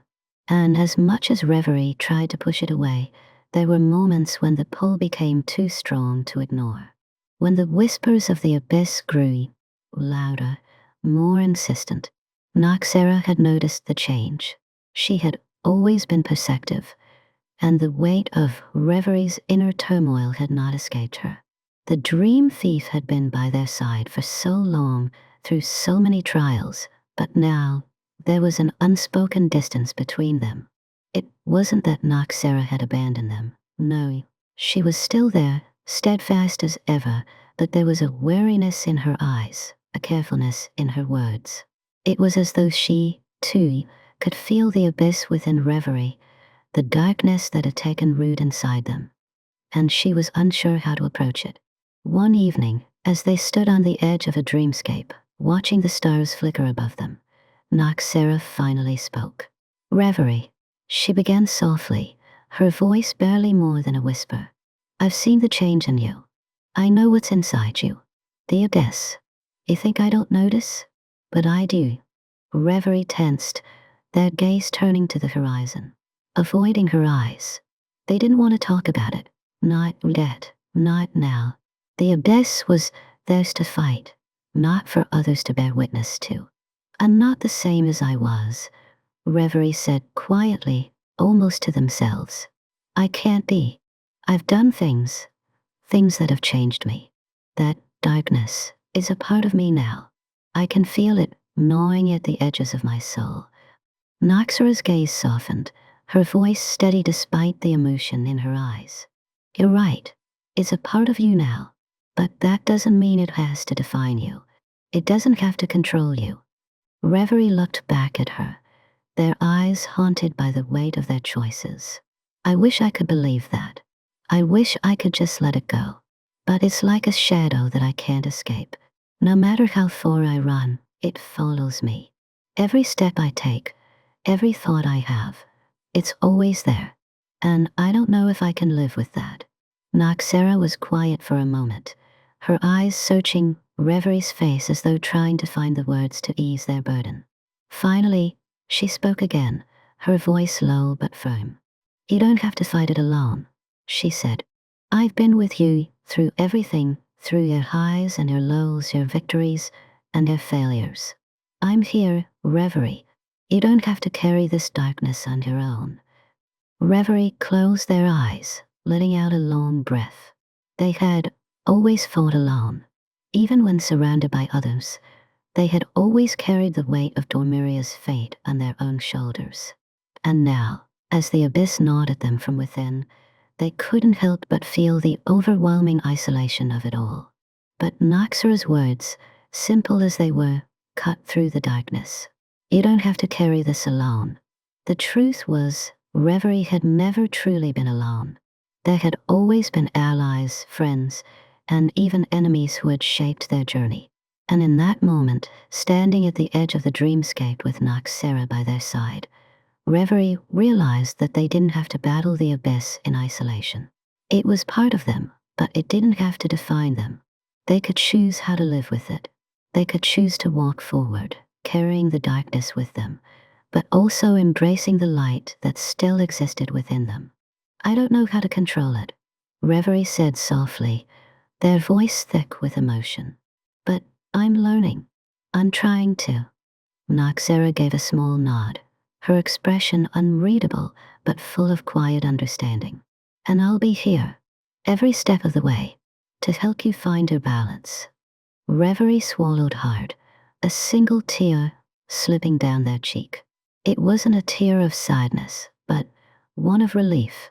For the first time in a long while, they didn't feel so alone.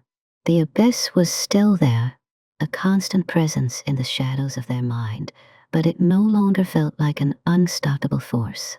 With Noxara's support, they knew they could face it. They could learn to live with it.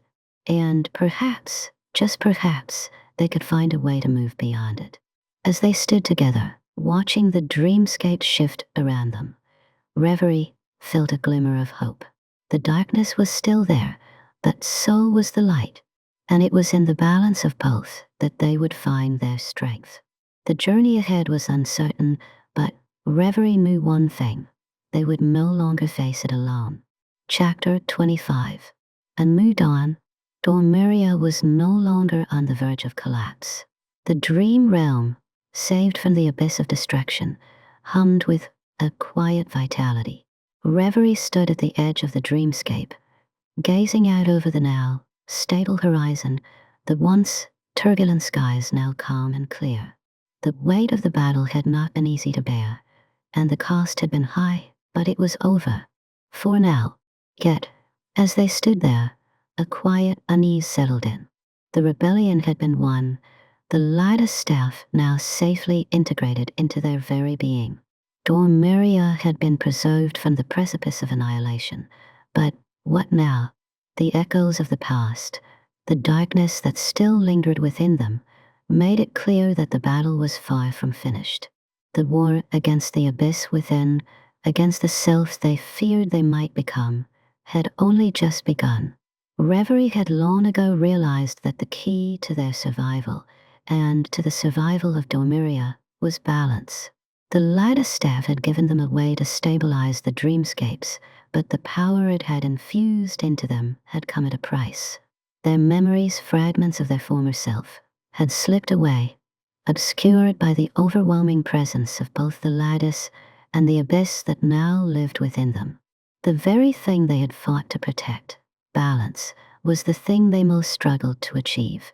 There was no path back to the past.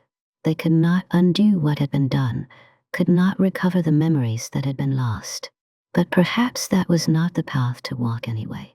With the rebellion's victory behind them, Reverie knew they had to find a new way forward.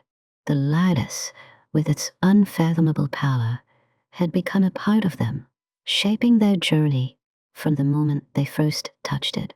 But what would the future look like, now that the battle had been won, the dreamscape stabilized, and the abyss still clung to their soul? Could they continue as the one who guided the dreams, or would they forever be haunted by the fear of what might lie within them?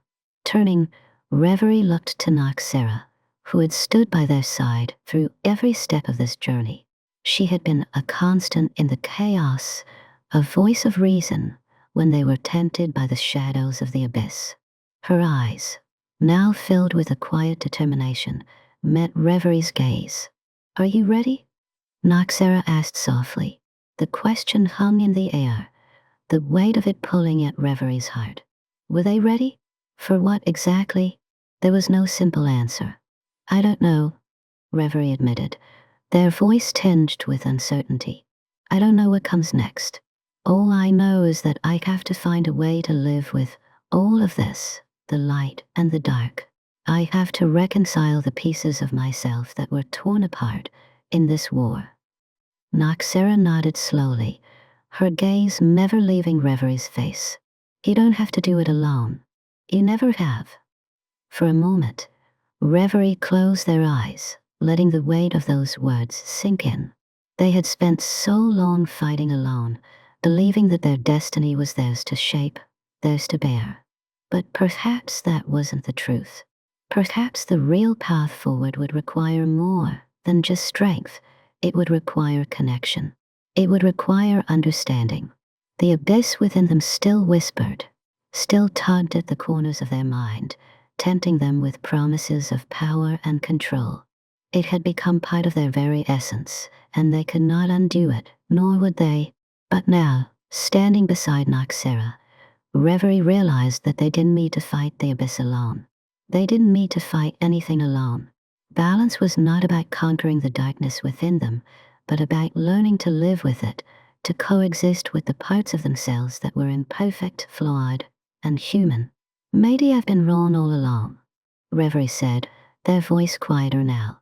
"Maybe it's not about controlling the dreamscapes or the abyss, or even myself. Maybe it's about learning to coexist with it all, learning to find balance." Noxara's lips curved into a faint smile. "Sounds like a good place to start." The dreamscape around them seemed to shimmer, the air growing thick with the hum of energy. Reverie could feel it, the lattice, resonating with them, the connection between them and the waking world more tangible than ever before. It was no longer something they had to control, something to wield as a weapon. It was a part of them, something to protect, something to guide them in finding that elusive balance. "We can still make a difference," Reverie said, their voice gaining strength. Not by controlling, but by guiding, by teaching others to walk the same fragile line. There are still dreamers out there, still souls who need guidance.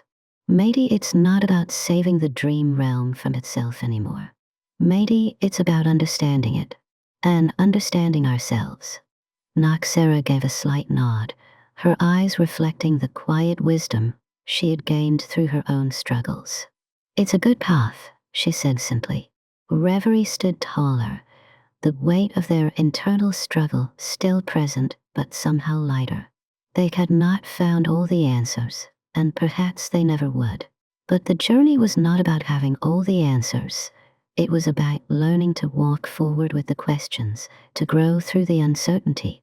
They turned back to the horizon, to the dreamscape stretching out before them.